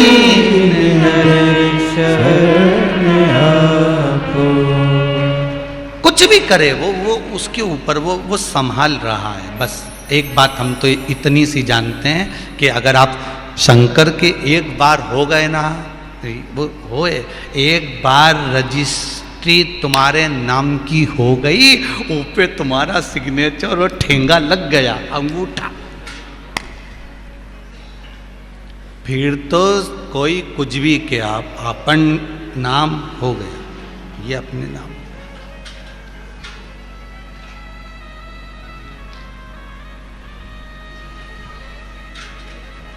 एक बार अगर हो गया फिर कोई कुछ नहीं कर सकता। शिव एक बार आपका हो गया, मेरा ओगढ़दानी, मेरा शंकर, मेरा दयालु, मेरा करुणा सागर, मेरा महाकाल, मेरा ओमकारेश्वर, मेरा बाबा कुबेर भंडारी अगर आपका हो गया तो फिर नहीं भटकना। बस आपके जीवन का जो दुख है वो भी उसी का है और सुख है वो भी उसी का।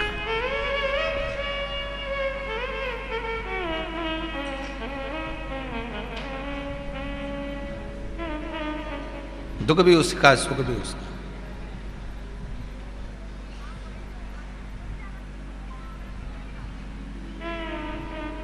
बहुत पैसे वाला व्यक्ति, बहुत पैसे वाला, खूब अच्छी महल में रहे, अटारी में रहे, खूब बंगले में रहे, और वो का जो छोरा वो फटे हुए कपड़े पहने या भूखा रहे, तो लोग नाम किसका धरेंगे? बोलो जम के। छोरे का धरेंगे क्या? किसका धरेंगे? बाप का। की औलाद भेरू सिंह की। अच्छा, और वो की औलाद, तो बताओ बेचारा कैसे फटे हुए कपड़े पहन रहा है, कि कितना भूखा रह रहा है, रोटी तक नहीं मिल रही, इसके तो कुछ खिला ही नहीं रहा है, ओके तैयार नहीं करा, ओके कपड़े नहीं है जोरदार। नाम किसका खराब होगा? पिता का।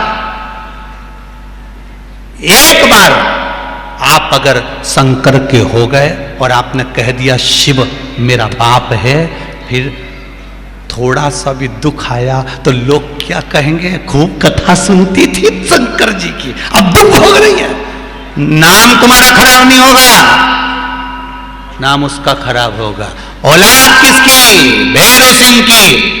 तो नाम किसका खराब हुआ? भैरव सिंह का, कि इसकी औलाद फटे हुए कपड़े में रहे, इसकी औलाद भूखा रहे, इसकी औलाद ऐसे कपड़े में रहे। उसी तरह अगर तुम एक बार शंकर के हो गए, तुम शंकर भगवान को अपना मान लिए कि मैं शिव का हूं और शिव मेरा है, इसके बाद अगर आपकी जिंदगी में दुख आएगा तो दुख उसको होगा, क्योंकि औलाद हम उसकी है।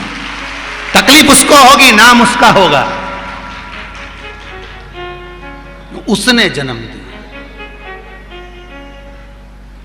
गुरु जी हमारी दुकान नहीं चले, तो नहीं चले तो शंकर जी से क्यों नहीं? भोलेनाथ जी से क्यों? सियोर वाला महाराज के कहने से फायदा कौन सा? क्या कर लेगा सियोर वाला महाराज? तुम्हारी दुकान नहीं चले तो सियोर वाला महाराज की हंडा मंडा निकाल दे कहीं नीचे से।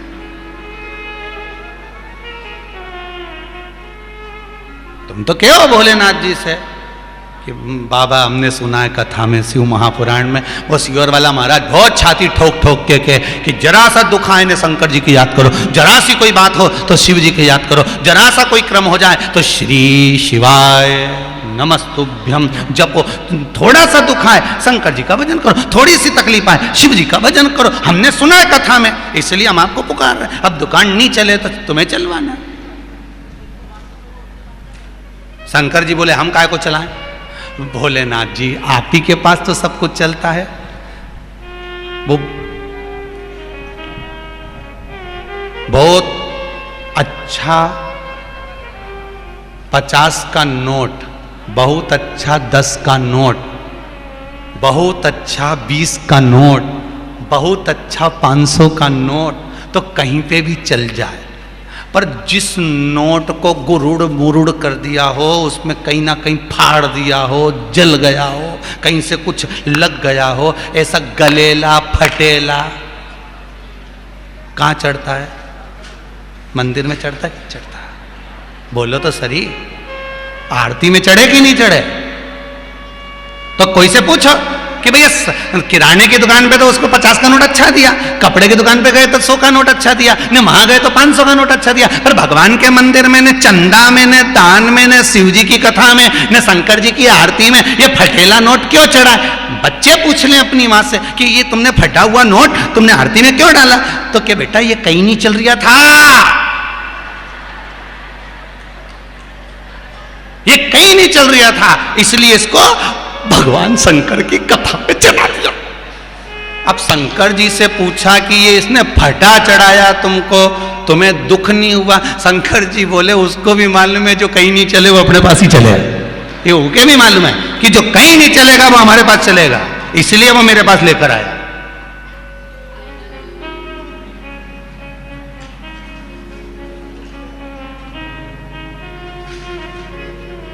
जो किसी काम का नहीं है वो शंकर जी के काम का, बच्चा बच्चा राम का, जन्मभूमि के, जो किसी काम का नहीं वो शिव जी के काम का, वो के सिवा किसी के काम का नहीं।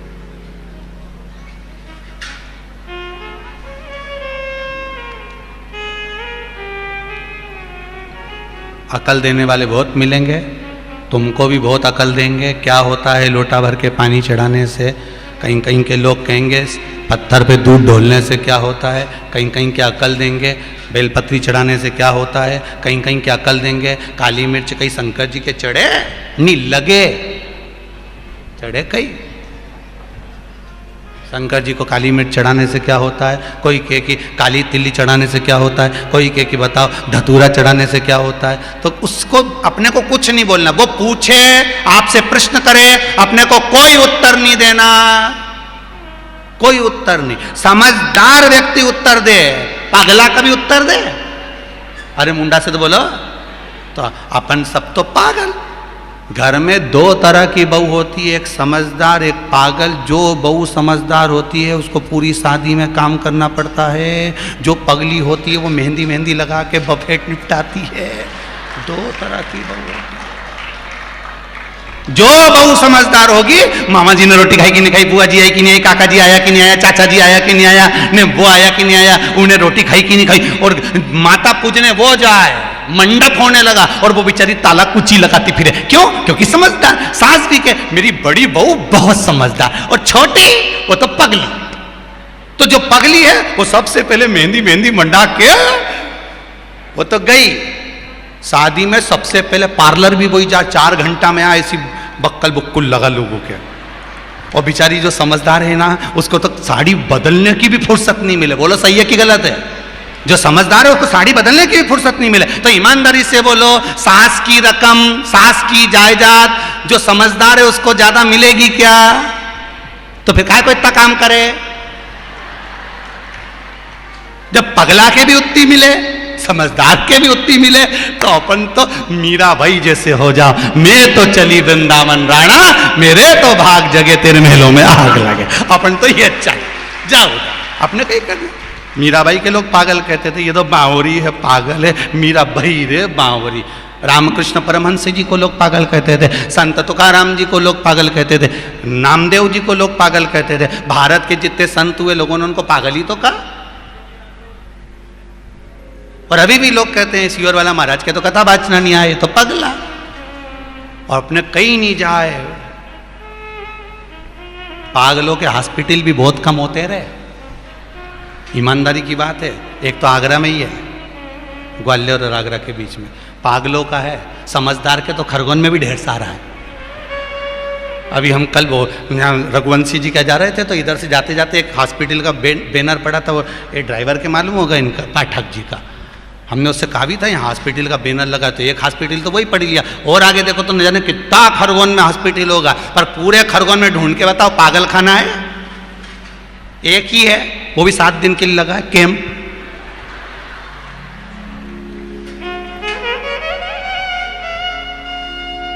कहां ढूंढो? समझदारों के हॉस्पिटल जाना है, पागलों का एक ही है। उसी तरह नरक 94 तरह के हैं, मतलब समझदारों के हॉस्पिटल बहुत सारे, नरक 94 तरह के हैं, और बैकुंठ एक ही है, मतलब पागलों का पागल खाना एक ही है, वो परमात्मा का दरवाजा है, इसके सिवा कुछ भी नहीं। एक वो बैकुंठ एक ही है, बैकुंठ 4-6 नहीं है, बैकुंठ एक, उसके सिवा ज्यादा नहीं है। भक्ति भजन स्मरण में वहां तक पहुंचना। अब सब हार रहे हैं, दधी बल से सब, उस नरंतक से सब हार रहे हैं। जिसे देखो वो हार, जिसे देखो वो हार। अब जब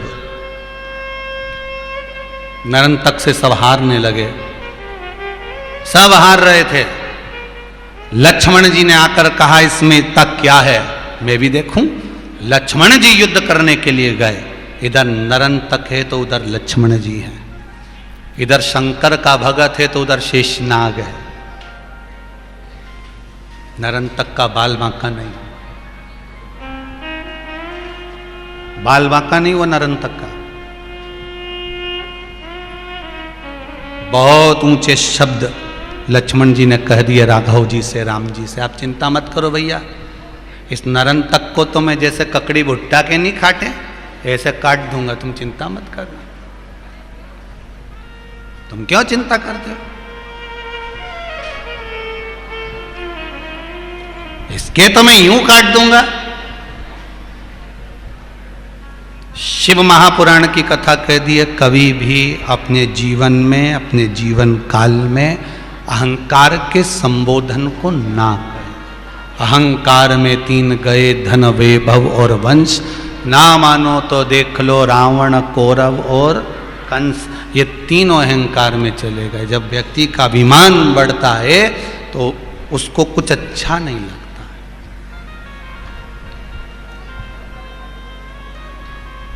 भगवान कहते हैं कि तुम अभिमान मत रखो, भोलापन रखो। कभी भगवान समझदार को नहीं मिले, भोले को भगवान मिल गए। भोले का भोला, हमारे यहाँ सीधी भाषा में कहते हैं भोले का भोला। जितने भोले रह सकते हो उतने भगवान जल्दी मिल जाएगा। भोलापन रखो, सरल स्वभाव रखो, निर्मल मन सो मोहि पावा। मुझे कपट छल छिद्र नहीं पावा। भोलापन रखो।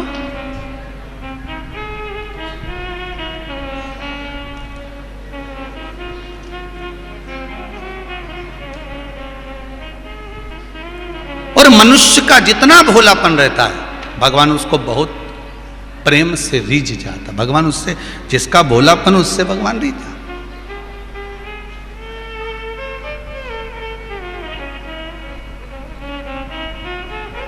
होता है कभी कभी, एक किसान रो रहा था, पार्वती जी ने देख लिया। देखकर शिवजी से कहा, प्रभु ये किसान रो रहा है। शंकर भगवान बोले, अब मैं क्या करूं, तू बता। कि ये रो रहा है और तुम कुछ कर नहीं सकते। अगर किसान रोए, मनुष्य रोए तो हमारा जीवन बेकार। श्रवण कर रहे हैं, सुंदर ईश्वर जी गोरा जी पधार रहे हैं। जोरदार तरीके से बहुत भोला है गोरा जी का स्वागत करो। गणा और गौर बोले, ऊके बराबर विद्वान कहीं का नहीं होगा, तू देख अब भी रुक जा। तो शिवजी ने जाकर पूछा, क्यों रो रहे हो? फसल बिगड़ गई और क्या करे, रोए नहीं तो क्या करे, फसल बिगड़ी गई हमारी। अच्छा इसलिए रो रहा है? हाँ। शंकर भगवान बोले, हर बार तो ऐसे ही कहता है फसल बिगड़ गई, फसल बिगड़ गई। मैंने तो तुझे इतना दिया, कमी तो मैंने रखी नहीं, फिर काहे को रोता रहता? शिवजी बोले, अगली बार से एक काम करते हैं, फसल मुझे देखना है कि कितनी कितनी होती है, इसलिए आधी तेरी आधी मेरी। शंकर जी, किसान बोला ठीक है।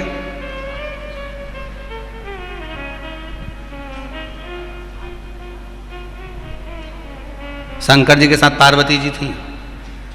किसान ने पूछा, बताओ ऊपर की फसल लोगे कि नीचे की लोगे? शंकर भगवान ने तुरंत पार्वती से पूछा, तू बता। पार्वती बोली, मैंने तो हमेशा सुना है सारी फसल नीचे ही होती है, तुम तो एक काम करो, नीचे की ले लो।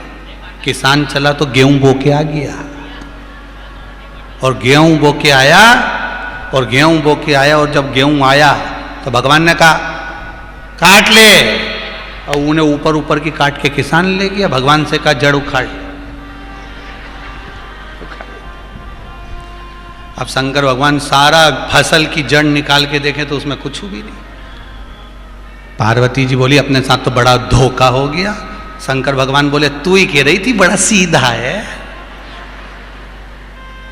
तो तुम आप परेशान बिल्कुल चिंता मत करना, अब की बार मुझे खड़ा करना। किसान फिर आ गया, बोलो प्रभु नीचे की ऊपर की। इतना में पार्वती जी बोली, फालतू की बात मत कर, अब की बार हम ऊपर की लेंगे। किसान भी चतुर था, मूंगफली बो दी,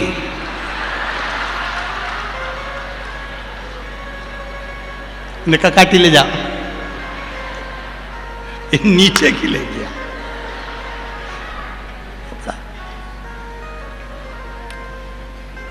शंकर जी बोले, अभी भी कछुआ हाथ में नहीं लगा। पार्वती जी बोली, मेरे से गलती हो गई, तुम ही कह रहे थे कि मैंने नहीं की, तूने की, बेचारा भोला। पार्वती जी बोली, अभी गलती हो गई ना, अब की बात नहीं होगी। फिर किसान आया, बोलो महादेव, बोले बाबा बताओ क्या करना है। इतने में पार्वती जी बोली, हमको क्या मूर्ख समझ के रखा है, नीचे की भी हम लेंगे, ऊपर की भी हम लेंगे। किसान चला तो मक्का बोया, अल्ले, और बीच में से उखाड़ के ले गया, वो बीच में से ले गया उखाड़ के। दादा, अब शंकर भगवान पार्वती से बोले, अब ये का कहीं करे, ये करे तो करे, ये तो बीच में से सब ले गया उखाड़ के।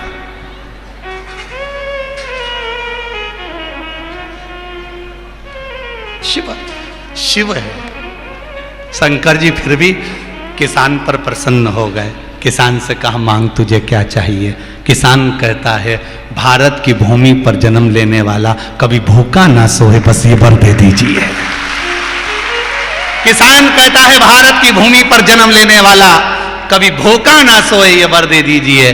शंकर जी कहते हैं, जो इस भारत की भूमि पर जन्म लेगा, भारत माता है और माँ अपने बच्चे को कभी भूखा नहीं सुलाएगी, मेरा वर है, ये मेरा वर है, वो भूखा नहीं सुलाएगी। सर्वे भवन्तु सुखिना, सब सुखी रहे, कोई निरोग नहीं, कोई रोग से ग्रसित नहीं हो, सब निरोग रहे, सब निरोग, सब सुखी रहे। समय आया, अहंकार के शब्द श्री लक्ष्मण जी महाराज ने कह दिया कि इस नरंतक को मैं मार दूंगा। और लक्ष्मण जी जब युद्ध करने के लिए गए, बार बार लक्ष्मण जी जब हारते गए, तब लक्ष्मण जी को लगा कि मेरे शब्द मुझे भारी पड़ गए। तब लगा, अब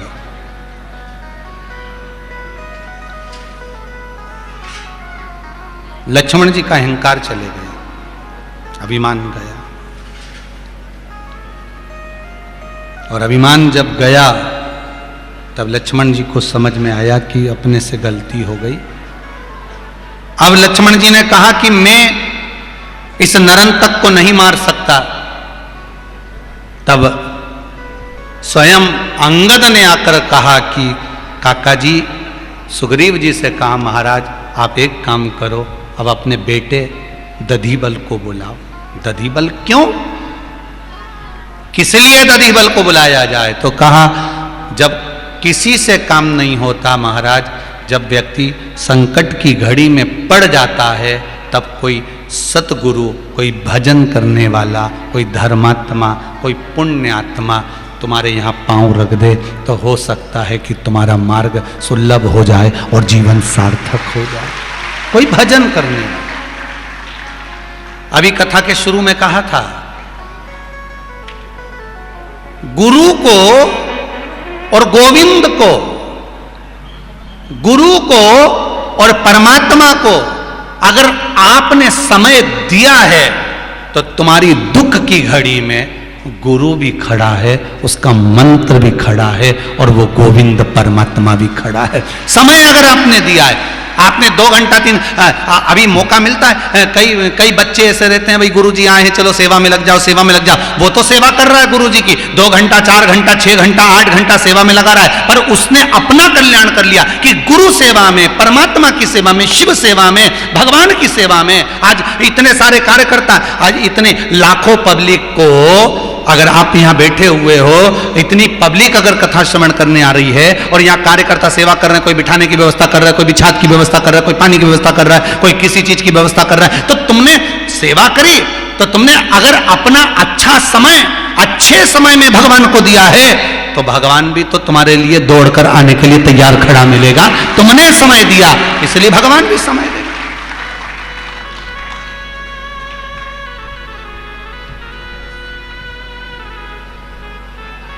हजारों लाखों लोग जब इतनी कथा श्रवण करने के लिए आ रहे हैं, चारों तरफ आनंद ही आनंद जब बरस रहा है और सेवादार सेवा कर रहे हैं, तो उसका कहीं तुमने अगर भगवान को समय दिया तो कुछ तो मिलेगा।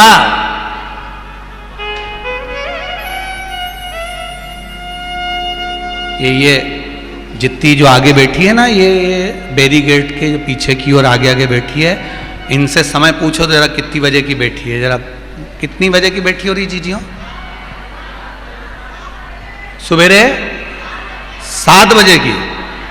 समय देख लीजिए, सुबह 7 बजे से जगह संभाल कर बैठी हैं और राधे तो सुबह 7 बजे की बैठी इंतजार करती हैं, तब जाकर कथा का रसास्वादन। तो कोई भगवान को अगर समय दे रहा है तो भगवान इनके लिए समय निकाल कर नहीं जाएगा? ये समय निकाल कर आइए 7 बजे से। इंतजार उस परमात्मा से मिलन का है कि भगवान बस तेरी कृपा तेरी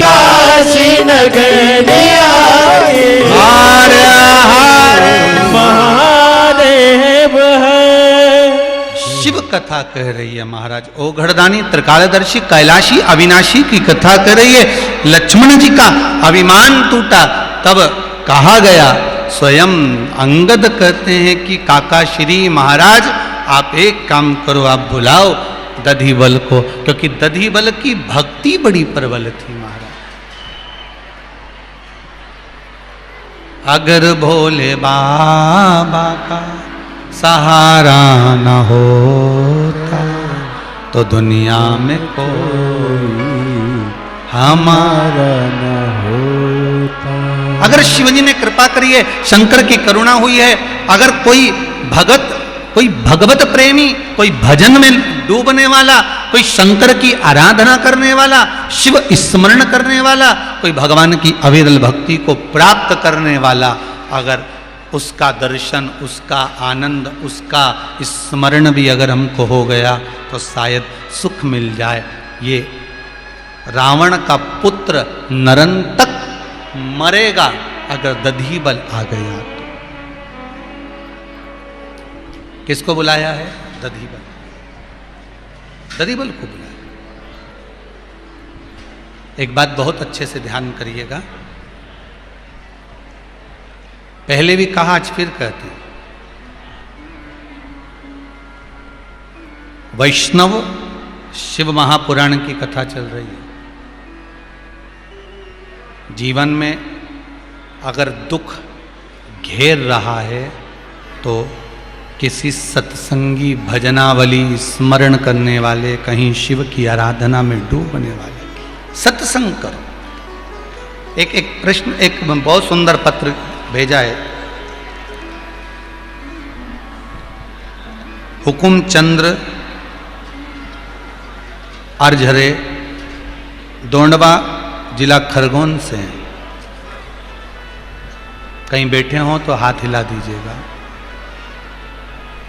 आप ही अच्छा पत्र लिखा है आपने गुरुजी। 2 साल पहले पैरालिसिस आ गया था, साथ में सर की नस ब्लॉक भी हो गई थी, बीपी भी 220 के ऊपर देख रहा था। टीवी पर शिव महापुराण की कथा श्रवण करी है। बाबा की ऐसी कृपा हुई है कि शंकर भगवान ने अब मुझे बिल्कुल ठीक कर दिया है, पूर्ण तरह से स्वस्थ हो गए हो, बाबा की कृपा। एक बार दोनों हाथ हिला दीजिए, हर हर महादेव। शिव कृपालु है, बैठिए महाराज। शंकर बिना जीवन का कोई सुख नहीं। एक किसी ने बड़ा सुंदर एक पत्र और बड़ा भाव से लिखा है, महाराज जी, मधुबन कॉलोनी, जिला बड़वानी, उमिला निमाड़े ने पत्र लिखा है। कहीं बैठी होंगी आप ही हैं। पत्र में आपने भाव लिखा है, गुरुजी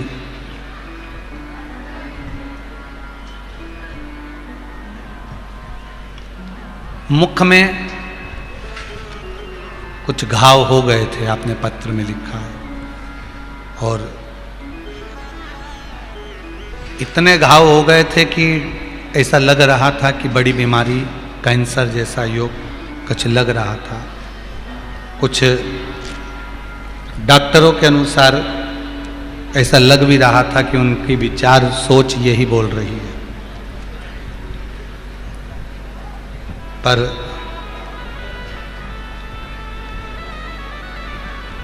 गुरु पूर्णिमा की कथा पर सीहोर पहुंचे थे, आपने लिखा, और कुबेरेश्वर महादेव की उस पावन भूमि पर पहुंचकर मैंने जब सब दूर दिखा लिया और घाव अंदर के ठीक नहीं हो रहे थे, ऐसा लग रहा था जैसे सब की सोच हो गई थी कि कैंसर है। पर मैंने भी विचार करा, इसमें लिखा है, और परिवार वालों से कहकर मैं कुबेरेश्वर सीहोर पहुंची। वहाँ गुरु पूर्णिमा की कथा पूर्ण हुई थी, और उसमें मैंने जब पहली बार बहुत समय के बाद भोजन कर पा रही थी तो थोड़ा सा खीर का प्रसाद लिया था और बाबा से निवेदन करा था, और बाबा से बोल कर आई थी कि कुछ निकलना नहीं चाहिए, कई डॉक्टर कह रहे हैं कि वही है, पर निकलना नहीं चाहिए। ऐसी कृपा हुई गुरुदेव कि था पूरा ही, पर बाबा ने साथ लिया और कोई कैंसर की बीमारी नहीं निकली। यही शिव की कृपा। विराजी विराजी, बहुत बहुत बाबा की कृपा। शंभु कृपा करे आप पर। श्री शिवाय नमस्ते। उसकी कृपा होना चाहिए। फिर निवेदन करेंगे, जब सारे जगत से लोग हाथ पीछा कर लें, जब कह दें कि अब कुछ नहीं, तब एक और खड़ा हुआ है, वो मेरा कुबेरेश्वर महादेव, मेरा औघड़ दानी, मेरा भंडारी खड़ा हुआ, मेरा शिव खड़ा।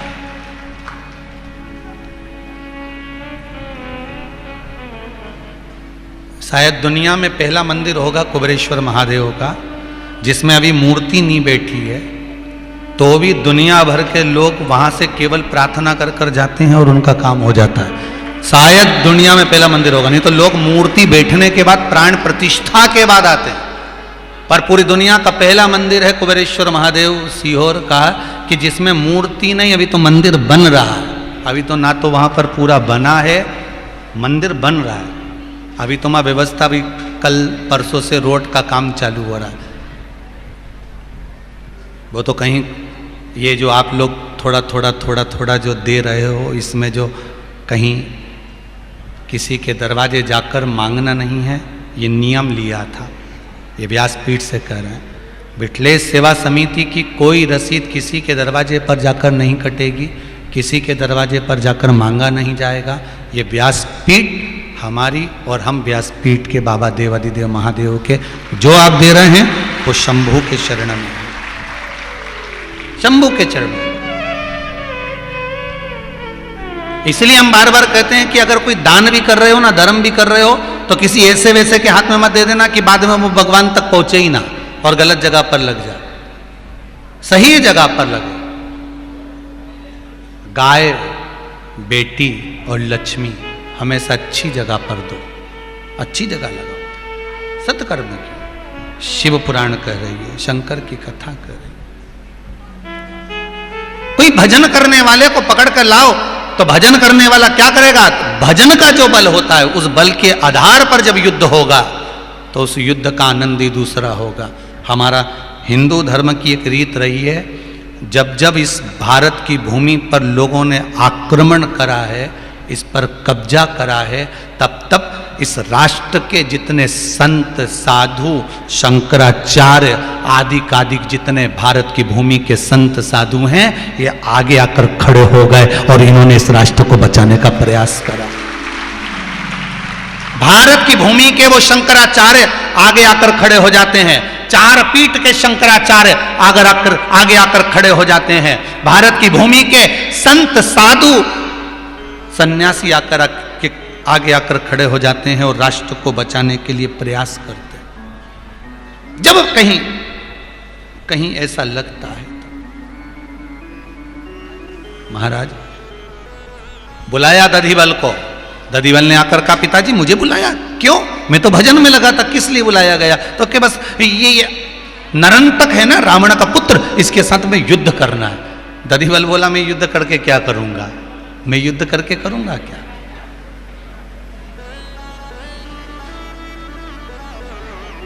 जरूरी नहीं है हर चीज का आप युद्ध से ही सब काम करें। जरा सा कर्म व्यक्ति बुरा करता है और भोगना बहुत लंबा पड़ता है। इंदौर की कथा में कहा था, चक्कू मारा, किसी को तलवार लग गई, किसी को चक्कू मार दिया, कितनी देर लगी? मात्र 2 मिनट, 5 मिनट, 10 मिनट, 15 मिनट। अब भोगोगे कितना? वो भी तो विचार करो। चक्कू तो मार दिया, गुस्से में आए मारा, 10 मिनट लगे, 15 मिनट लगा, 20 मिनट लगा, क्रोध करने में, चक्कू मारने में, तलवार घोंपने में 15 से 20 मिनट लगे, पर पकड़ा गए। उसके बाद में थाने में पड़े रहे 6 महीना, 4 महीना तक तो केस ही आगे नहीं बढ़ा, और केस बढ़ गया तो 2-4 साल पेशी चलती रही, 2-4 साल पेशी चलती रही, फिर सजा भुगताई, सालों निकल गए। उसी तरह मनुष्य थोड़ा सा झूठ बोलता है, थोड़ा सा पाप करता है, थोड़ा सा कपट करता है, थोड़ी सी बेईमानी करता है, थोड़ा सा प्रपंच करता है, थोड़ा सा बेकार काम करता है, पर भोगना कितना पड़ता है? 84 लाख योनियां काटना पड़ती है जरा से झूठ छल कपट के चक्कर। 84 लाख काटता है। दधिबल सामने आकर खड़ा हो गया।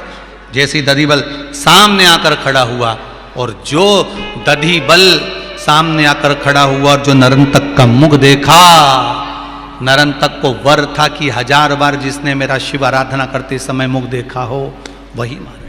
दधिबल ने जो बाण छोड़ा, नरंतक के प्राण छूट गए, प्राण चले गए। मांगा ही वो था।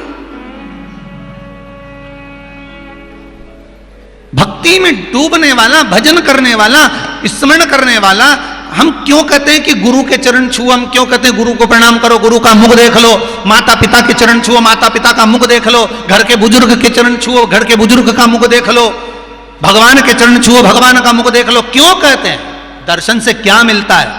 कहते हैं अगर किसी संत साधु सन्यासी तपस्वी साधक उपासक घर के माता पिता, घर के बड़े बुजुर्ग का हम केवल मुख का भी दर्शन कर लेते हैं तो ना जाने कितने पाप हमारे समाप्त हो जाते हैं, कितने पाप समाप्त हो जाते हैं। और दधिबल सामने आया और जो प्राणों को हरा, नरंतक समाप्त हो गया।